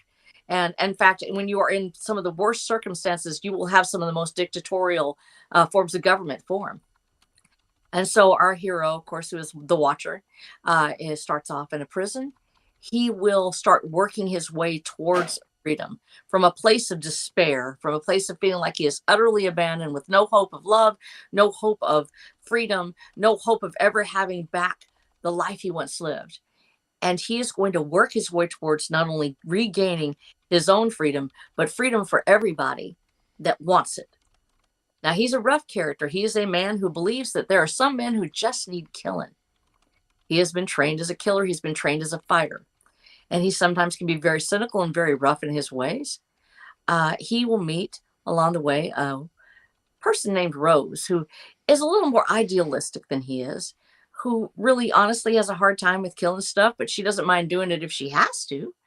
And they're going to go head to head on a lot of situations, but they're going to learn how to work together as a team to create this revolution and to free not just themselves, but the world around them. And it is a noble, dark story. It is one that is gritty. I've had several people tell me that it can be a rough read from time to time. It's, some people that have read it actually compared it to a Blood Meridian, which I think is terrible. I haven't never read Blood Meridian. I'm scared to read it because, but if it's that, it can be that dark. We deal with themes of addiction and recovery, of sexual abuse, and how do you break free from states' enslavement? What do you do when it seems like the world is absolutely against you? And I had this vision of a man chained at a gate. I saw it from the very beginning. I saw the very end of the book and everything in between, the little points. And all I had to do was write it. And so this vision came to me, and I've done my best to try to write it and illustrated it. And I would say I'm okay. I'm not necessarily great as an illustrator, but people have been wonderful to me about it. And they keep telling me to put the pictures in. So I do. And this whole journey that we have is now at book 9. Actually, it's book 8 in the series. I also have a book that's actually the World Guide, which is the Purgatory Papers. And we also have the other book in the series, which is actually a RPG that I've written, which I'm hoping will turn into a full open world RPG. Like a lit RPG or whatever? No, actually, it's actually a module. Oh. Actually, I played D&D back in the days. I started playing D&D in 1978. And played it every week until 1993 when I got the accidental divorce theme, but that's fine. So 1990, yeah. So, but anyhow, the book, we're now on book 8, which is Caballeros del Camino. We're working our way through the Road series, and I will be having that come out here in the next few weeks as we get it formatted and get it out. I'm hoping it'll be out before the end of January, but we have to see if my formatter can get her done fast enough. But we do have a full series. I've already got the whole first series done. All 6 books. We have the second series. First book series is Watcher. Second series is Wanderer, and we have the Road series with that one. And the last of the series will be Warlord, and that is the final form that the Watcher takes as he rises to power to lead people to fight for their own freedom against a system which seems to be all but invincible.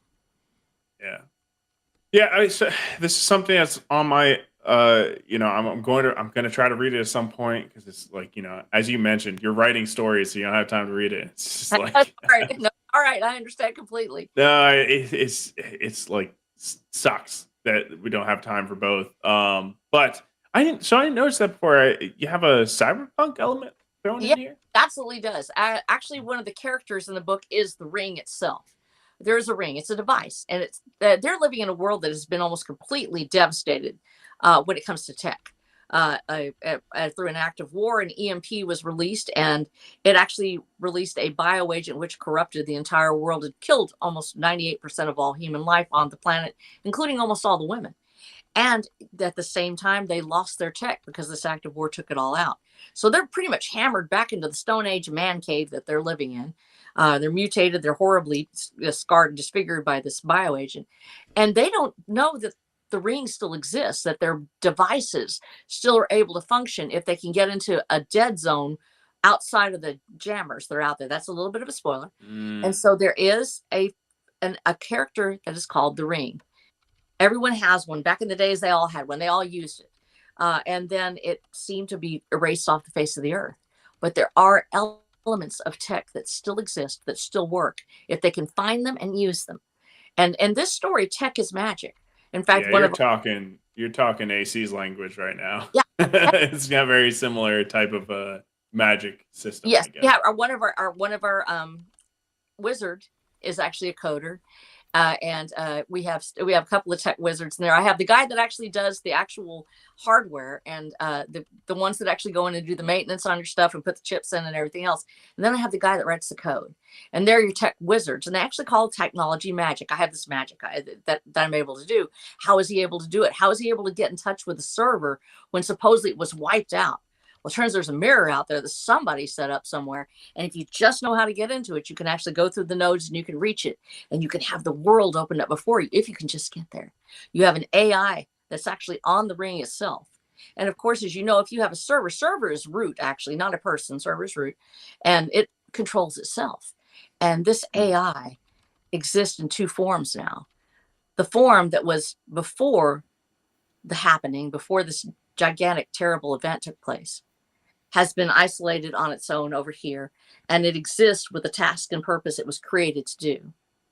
Then you're talking about an AI. Now you're speaking Battsauce's language. Yes. Well, I've been very like pinned on like, oh, servers, no, what's going on? Like this is so so guy good. over here. Yeah. Her AI is named Jorge, though. That part, and then you have another split.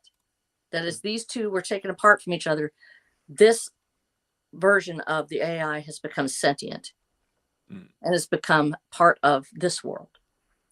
So now it's going to go to war with itself. Which version is going to win? And so that character is whichever side has the dunce whisperer. Yeah. Well, so, there you go. Sorry, my own book. Yeah, no, I love that. I think that's so cute. I love I run Linux on my own machines, and I love to hack old machines. I've been a lifelong dabbler, which means I've bricked more machines than I've actually saved. My big fame is I think I did like a make file that actually ran a Lexmark printer one time, and I was like really happy. That was my whole thing. I just keep reinstalling it when I brick it every time. I just keep doing that. But so this is a world that's seemingly without tech. It's like Texas 1880, but with mutant cowboys, and they don't have the ability to communicate, and they can't. And then they find this device. They find out there are those out there who have had this device, who are using it without telling the population. Why? Because they don't want the riffraff to know that they've still got the rings and that they're in control. Because he who controls communications controls the world. That is the truth. That besides that and food. Communication dominates warfare. Yes. Yes, absolutely. Okay. And so as we have this wonderful device that now they're able to find that they can finally access it again. But tech is falling apart. If any of you have ever actually worked in tech, I'm pretty sure a couple of you have, then you know that it's going to, there's something's going to go wrong. Not only is either your code degrades, something's introduced, or there's something that you have spaghetti code in there somewhere, but you also just, your hardware starts to break down. We had this 50 years after the fact. You have this life extending event that takes place for them. They're still the same guys. There's no children in this world. There's really no women. It's just these survivors left over, and they're like ancient and crusty, but they're all built up and muscular because they were exposed to this testosterone bomb. And they don't know that this tech's still out there. They find it and they start trying to use it again. They start trying to get back in communication. So you have them riding horses, and at the same time, later on in the book, you'll have aircraft that will be in contact with them. And you'll have drones that are actually still out there that are AI-driven drones. And when I first came up with this idea, that was just in development. Now it's actually becoming a reality. So they have the AI drones that are being sent to them by those people that still have all of the tech and all the communication, are now sending it to them to go and destroy them. And they have to go cowboys versus drones. How do you deal with drones on the battlefield? We've already been seeing this in some of these unfortunate videos where people are going up against them. We actually wrote into the story, what do you do when you're facing a drone? How do you hide from them? How do you actually keep yourself from being spotted by a surveillance drone? And how are you going to fight against one? And they're, of course, they've got problems too. This is A tech. These are things that are breaking. There was a thing that happened. I think it was like early 2024, where they had like a bunch of people go up against some AI, and they had some Marines like go up against it, and they just got a box, and they totally just tricked the AI with a box. Or like little trees and stuff like that, because it was incredibly good at recognizing people. Wait, but they pulled like a Metal Gear, like a solid snake. They 100% Metal Geared it, and there was all these people, all these professionals. They couldn't figure it out, and they just got a box. Like, look it Wow, up. that's True story. See, Yeah. Kojima knew what he was doing. He knew. Yeah, there's a lot to be said, and of course, it depends on the warfare also that the AI has been trained to do. Yeah. If you have mainly surveillance drones, and then there's also just warfare drones. So we wrote this into, I say we because I have my beta readers that I put this in front of, and I say, okay, this is my world builders are my son Daniel Justice Snow, who actually was on was actually in Anvil #1 as Fleet of Thesis. He wrote that, and he's a fantastic world builder. And so I put this in front of him. I said, I'm writing this. I want to make sure that this is true to story. We have this, basically a not prehistoric, but this Western world where these people are just rounding up horses when they can find them. And they're out there in central Texas, which is why they look like cowboys. Because I have pairs of boots. I don't even have regular shoes. I have 2 pairs of boots. Yeah. I have cowboy hats hanging up right over there. So I just wrote it in my own area. So I figured they would find those things. So they scavenge them. And that's part of that's a nod to Fallout, because I love Fallout. I love playing it. And so we have a lot of those same little nods in there to that world where they scavenge and they go and find these things and they find these guns. I'm very careful about how much stuff they're carrying, because I know you really don't have an endless bag. So you only have so many weapons you can, bring with you. Right. Watcher loves shotguns. That's his jam is, 12 gauges. And he has a Remington VTAC. VTAC 13, yeah. So it's like the little short guy, and then he has a Mossberg Mariner, which actually I have one of those. And so he's got 2 guns that I already have, and then he's got a big old Bowie knife. Well, that's about as much as you're going to carry. He does have a little 38 in his boot, which he'll put in there, and so he carries that, and that's basically his kit. And he works it, so he uses his VTAC for close range of social work, and then he uses the Mariner to reach out and touch somebody when he needs to. And he does alternating loads with slugs and with 12 gauge. So he does that, and I try to learn as much as I can about. I already know a little bit about guns. I say a little bit because compared to other people, like if Larry Correa, there's always people that know more than you. Oh, there's always somebody that knows more. So I try to be careful with that part. But so they're finding things that they would find in my area on the ground if they were here in Texas. And let's say Texas is remotely Texan at the time. This is a near future incident when the apocalypse occurs. And so we actually said, okay, what could they find on the ground here? What would they scavenge? How would they live? And then they're out there. There's a world that still uses tech beyond their borders where they don't know that's there. And this technological world is going to find out about the uprising, and they're going to send those drones in to try to put down this uprising of these mutant cowboys that are trying to break free from this prison camp that they're in. And I love it. No, it was such a. The story literally flowed out. I don't know how to describe it. It was there. It was so easy to write. I said we're in the 8th book right now, and actually I have the 9th one already partly written. I've got to get it done. Hellbilly Highway. When does the audiobook come, though? That's what I want to know. Okay, fine. Everybody keeps asking me about Herman Hunter. Is Herman Hunter in there? Because I don't know, because I can't see was. He was. He is the king of audiobook. That man is like the most blessed of all audiobook men. I am working on it because when you have this many books, I can't afford to hire some. It's expensive. It's expensive. So I have just now. I am right now. So I'm over here in Camp Happy Fun Times. Over there is my little bunker of doom. It looks like a mailbox. It's like a metal Quonset hut. We put this thing together. I'm going to go live in it. I lined it with curtains and their sound bending so I can start on the audiobook. So when I get over there, I'll probably be like living like off the grid. I'm going to be doing an audiobook in this Quonset hut Takes time, time or money, one of the two. Yeah, but it is going to happen. Yeah. So I mean, it's just one of those things. It's the world we live in. And it's like, we mentioned we don't have time to read, because we're working on other stuff. But it's like, well, we can listen to an audiobook and drive. And you know what, for like creatives out there and authors, even if you just like can get yourself in a quiet place like RH Snow's talking about right now, and it almost doesn't even matter what you record it with. It does to an extent, but if you get the environment right, you can just read your book carefully out loud to yourself and clearly, and it doesn't matter if you mess it up, just repeat the line. But anyway, if you get the whole thing out on a recording, that can easily be edited into an actual sellable audiobook. So it's that easy. It's just like heavy editing. It's time consuming. Yeah, but mic is actually not as important as your environment. Like my sound quality is probably not great, but that's because of my surrounding. It's just basement and hard floor and stuff. Yeah, that's what I've actually been working. It's just the cloth covering. Actually, is probably going to be the big. I've got a Blue Yeti that I have that's got like the sock I can put over it, and if I get it positioned just right, then I can probably do the same thing day after day. But you're right. Now it's getting editing. So maybe if somebody wants to help me, that would be so awesome, because then I could get this done. Yeah.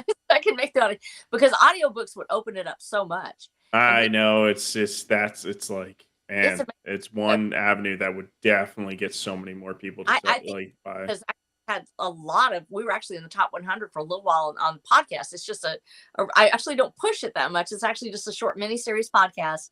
Ends about right about the first chapter. And so we did like 9 episodes, and it's done like a radio show. I actually have like, sound effects and everything that I did, like doing your hands with like where you do it, like the horses are clopping, you sort of make the little noise. I would do that. I would scratch on things. I would put my hand over my mouth to make the sound different.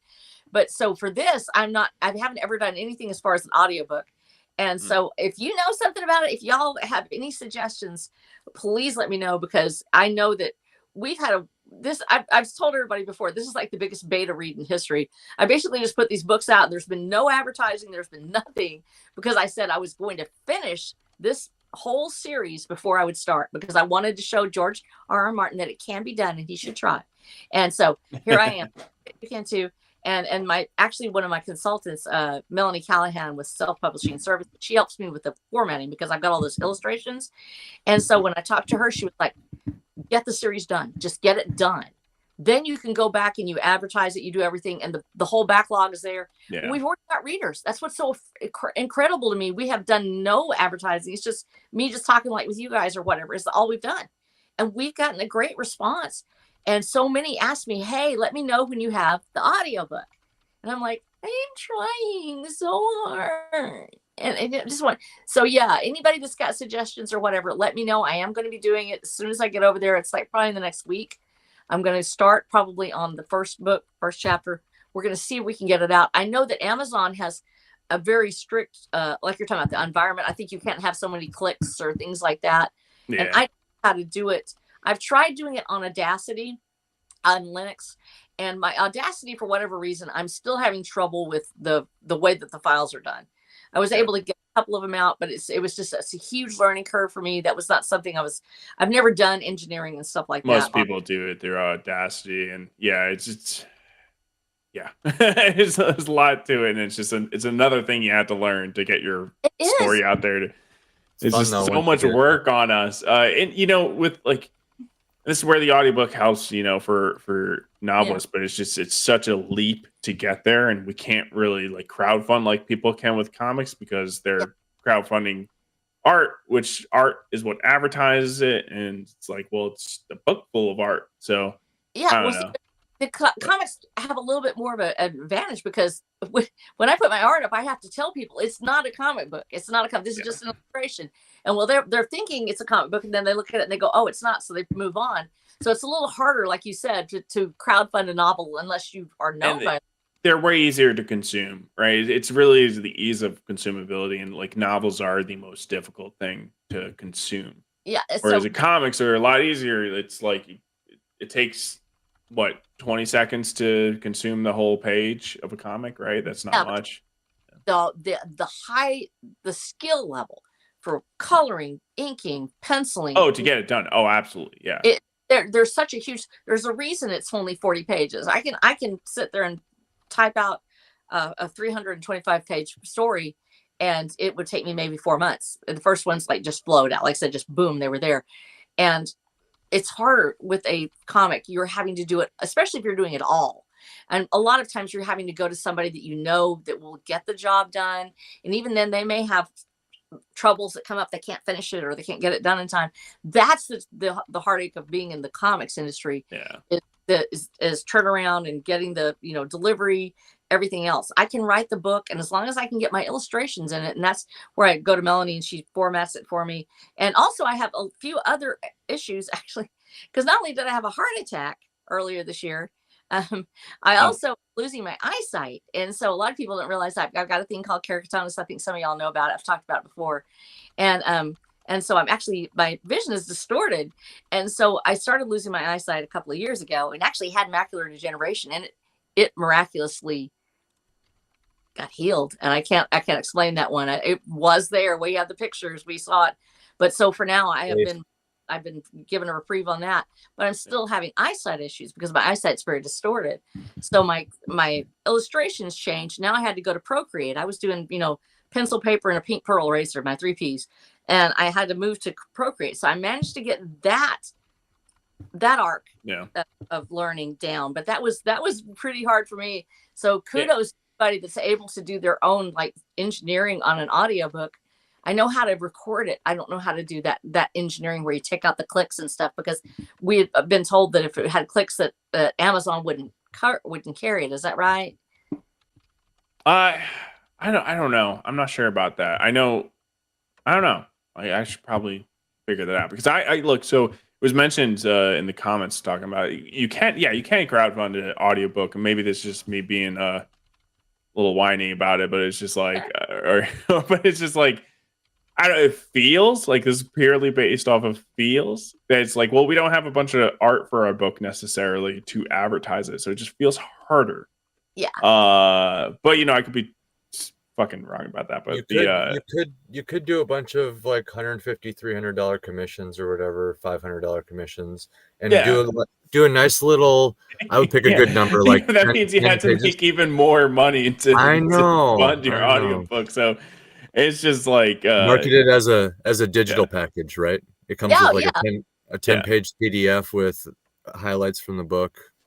Yeah, no, definitely. It's definitely possible. And people have done it before. And I'm going to be trying it in like a month or so. I'm definitely going to be trying to do it. Yeah. We'll see. But, also, if it doesn't work, it could just be a me issue. Like, who knows? There's so many factors. You never know. I had my, after my husband had his car accident, because he had a car accident a couple of years ago. And it was just like, dude, I have no money to finish. I had the book. It was actually for sale, which is this first book in the second series, Wanderer. And so I was like, I gotta get this book. I don't know what to do. So I did. I crowdfunded. It was right at the time when the whole Hezbollah Israeli war started. I had a very limited time on it. It was like 30 days. It was like nobody saw it. And so I got just enough money, even though it didn't completely fund. I did it through fundmycomic.com. And he was fantastic to me. They actually ended up giving us a donation so I would be able to make it. And actually that was what got the book covered. Between that and I had some true believers that came in, and a lot of y'all, if Maji's out there and others, that you funded that book, you made it happen. And so, but after, it was so nerve-wracking for me, because I'm like, I hate trying to market. I have such a hard time. It scares me. I cry a lot. And so I was like, I'm not doing this again, because it's crowdfunding. It felt so stressful. Like I didn't know what to do. So I was like, you know what? I'm going to just go ahead and one shot, one opportunity. So I gather up all my dollies and I sort of put them together. And what I do is I get just enough money, and then I go ahead and I publish. And that way I'm doing it on my own pace. And this year's been a little different because, like I said, I had a heart attack, which was really crazy. That happened. Just a little speed bump. My niece passed away. We were doing CPR. Heart attack. That's how I ended up having a heart attack, is trying to help with CPR. And so like, dude, it was pretty stressful, and it still got the book done. So thank you. But now it's just getting it put together. And so with all of that stuff, there's that huge learning curve. And so when I came up with that thing, and everybody keeps asking about the audiobook, I'm like, I've got to do this. I have to do this. This is going to be the way that it really gets started, gets out. And I think that's going to make a big difference. But it's actually been a huge blessing.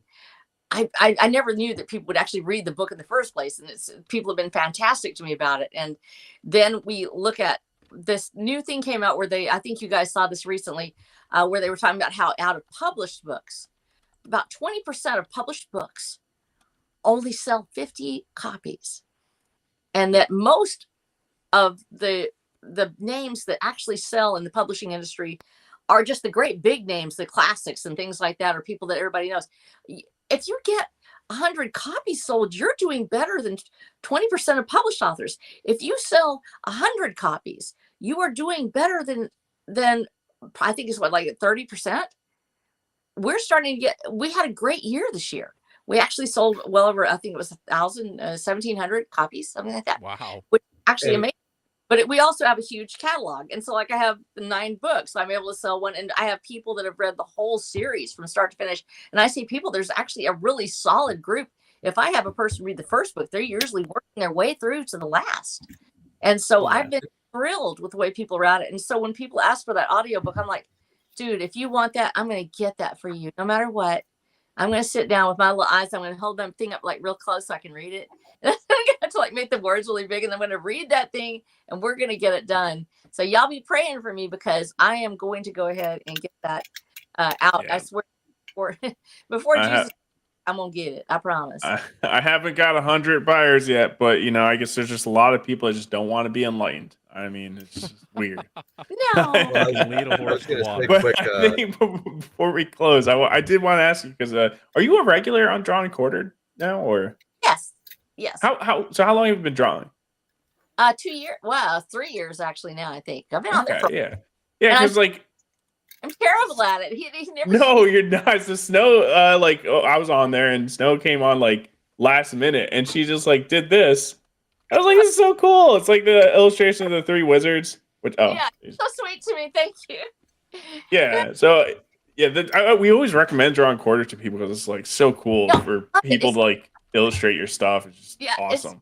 It's funny because almost every show I'm on, I love my people, and there's so many F-bombs and stuff dropping everywhere. I'm a Baptist preacher's wife.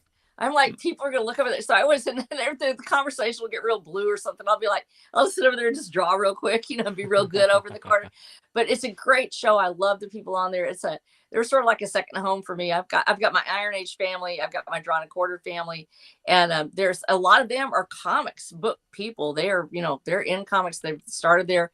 And we have some pretty big names, and we've had some big old people come through that have just done fantastic.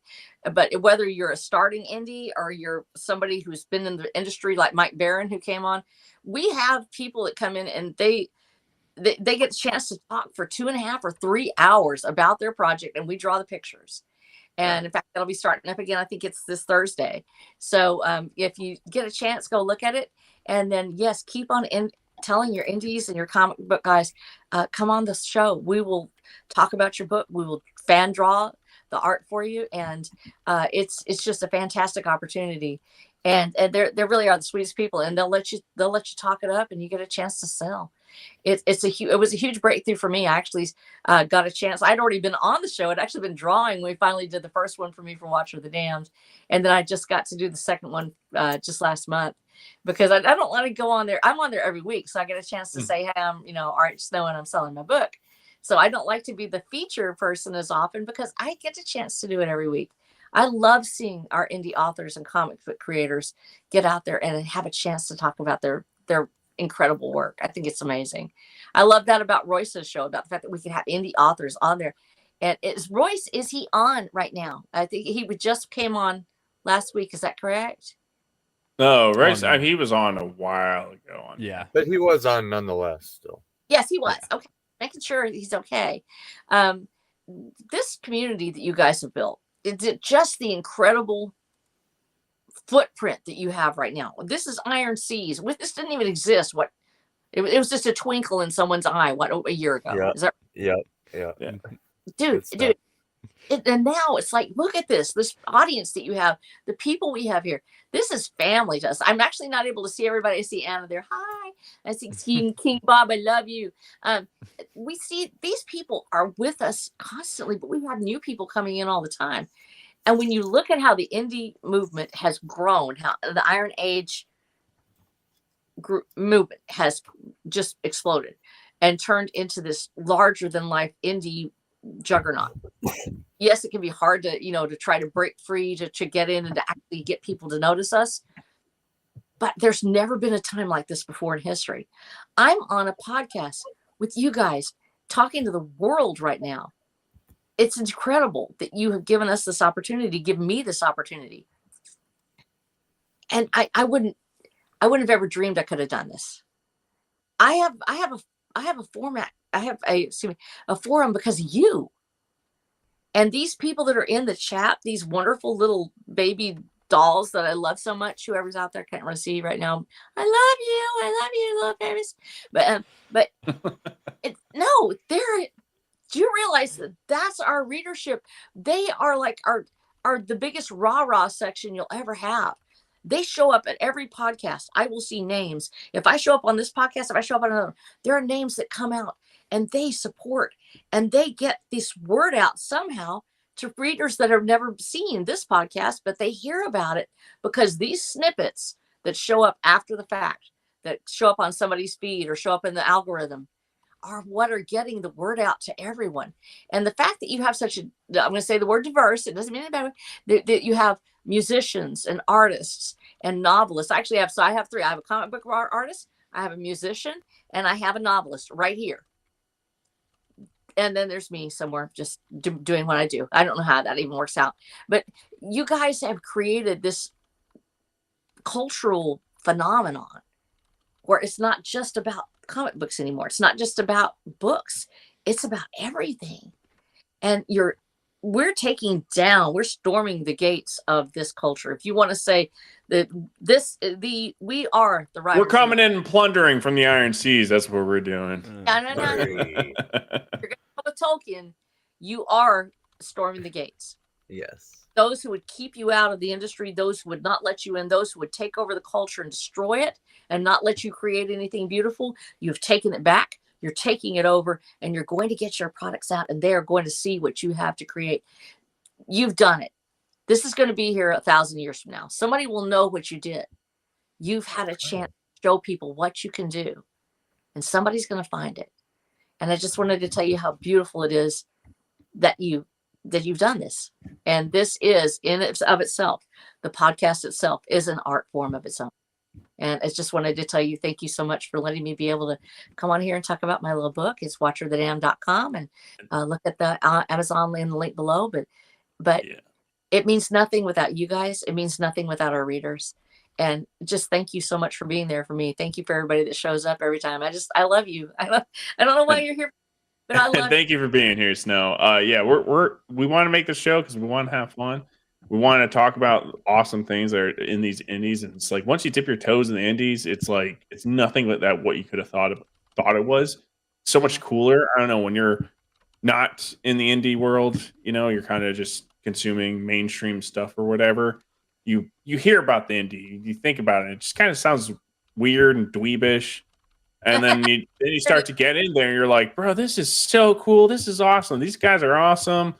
And yeah, we're just here to have a fun time, build culture, and just hang with people that aren't, especially on the RNCs. We're here to not hang out with people that are just so sensitive. We're just maximize fun, and you can't really have too many people there. You really can't have people that are fun. I hope I was fun and I wasn't boring. Absolutely. AC, can you link the Substack one last time? I think we're about to take off right here. Guys, if you haven't subscribed to the Substack already, you're missing out. Flash Fiction Weekly. If AC can keep it up, a micro comic, which is hilarious, weekly, the things we're doing on this.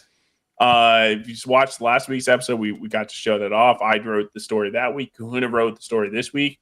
We plan on having just people in the community potentially contribute to the story of Rensu and the retarded by his genius. Was that it? That's correct. That is correct. And how just going on a wild ride and seeing the adventures this guy's go on and see how he conquers the quest of the day. Or the week. But yeah, guys, please subscribe to that. That's kind of where we're putting a lot of effort into this right now, along with our channel. As you can see, we're putting a lot of effort into the channel. Yeah. Check out the things we got going on. Great things. And yeah, guys, anything you guys want to say before we head out? Because I think this is gonna be the end. This is a great episode we had.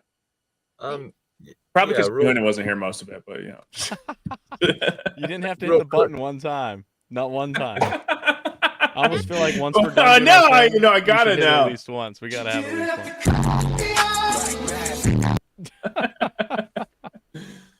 Forgot about that. It's like going to triggers in my head. Yeah. I was gonna say. Go ahead. Oh yeah. You go first. Oh yeah. First. Sorry. No, you. I'll try to be. But yeah, we were talking about book sales earlier. I just wanted to mention a lot of people don't really they don't really look at the fact that the publisher sells to the stores. That's right.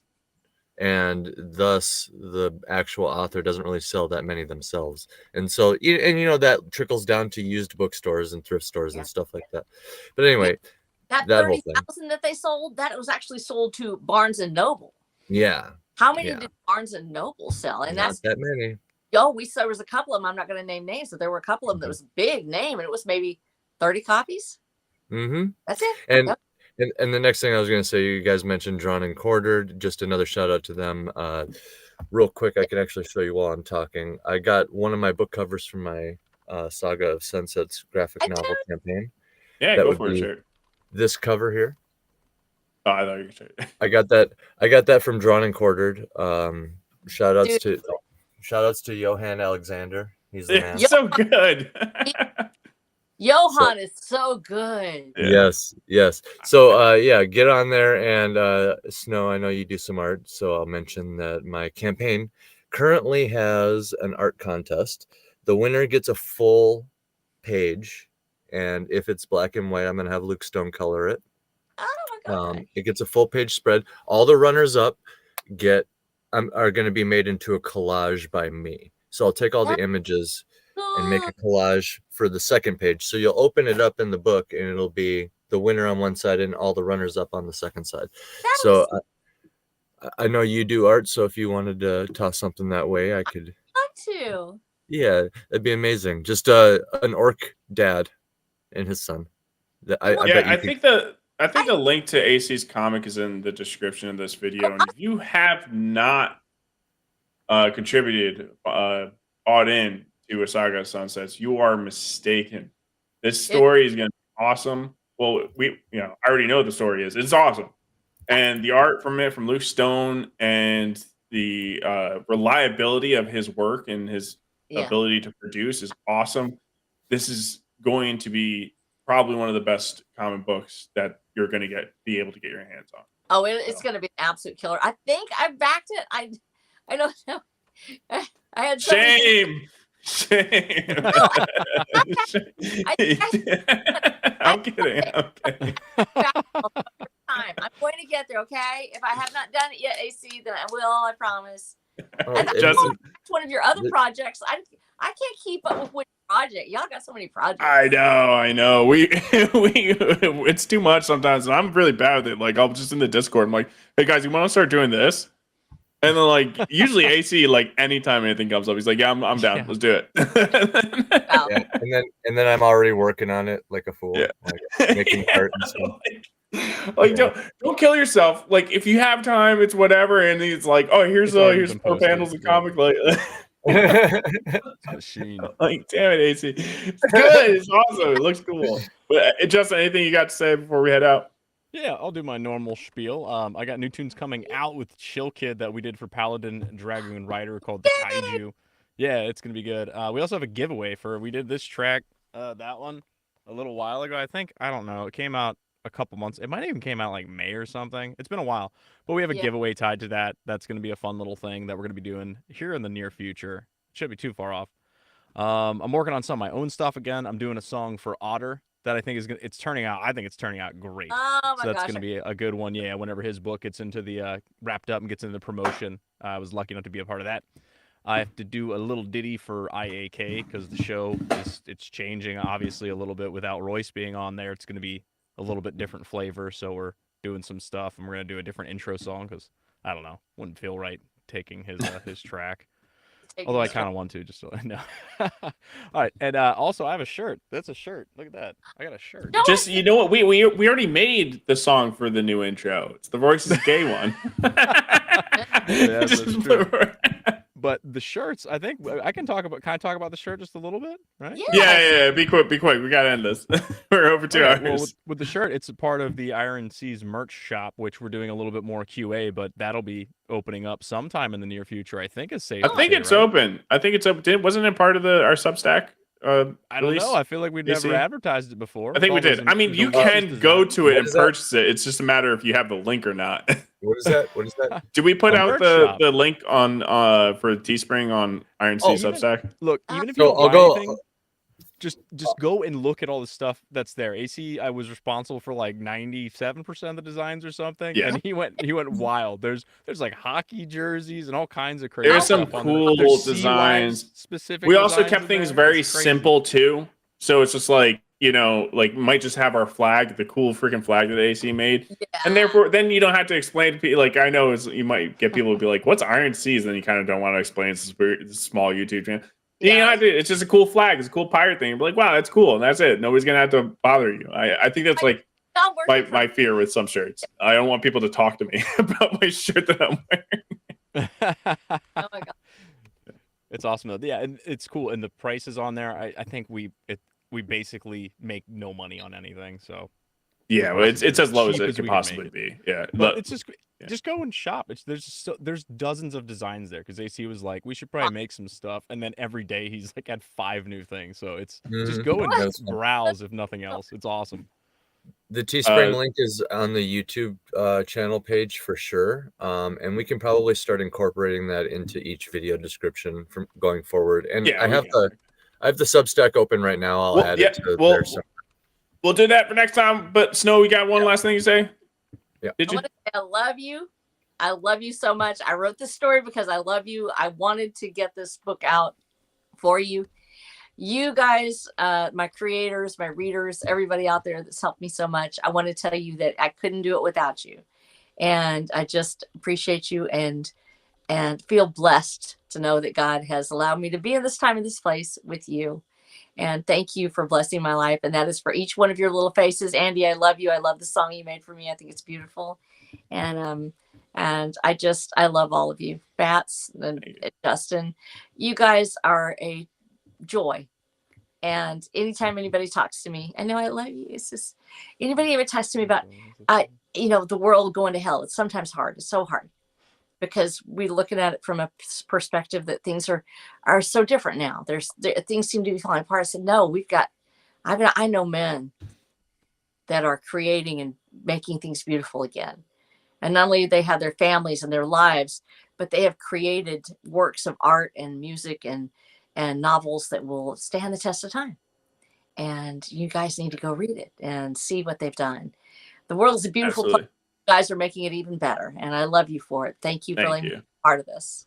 Absolutely. And guys, for me, because they all had to plug their stuff, but Tale of the Dunce Whisperer, the funniest, I promise you, the funniest book you will ever read for under $10. Tale of the Dunce Whisperer. If you haven't bought it, you're retarded. But if you haven't bought it, you're still retarded. The difference, if you read the book, you'd understand. I think you're better off. Promise me. I promise you. Funniest book you will read. I promise me. Shut up. I match my words up. Thank God Kahuna isn't here. All right, guys. This has been another episode of the Iron Seas, the best show there is on YouTube. Guys, remember to subscribe, share this out, or do whatever. I don't know. It's been great, y'all. Have a good one.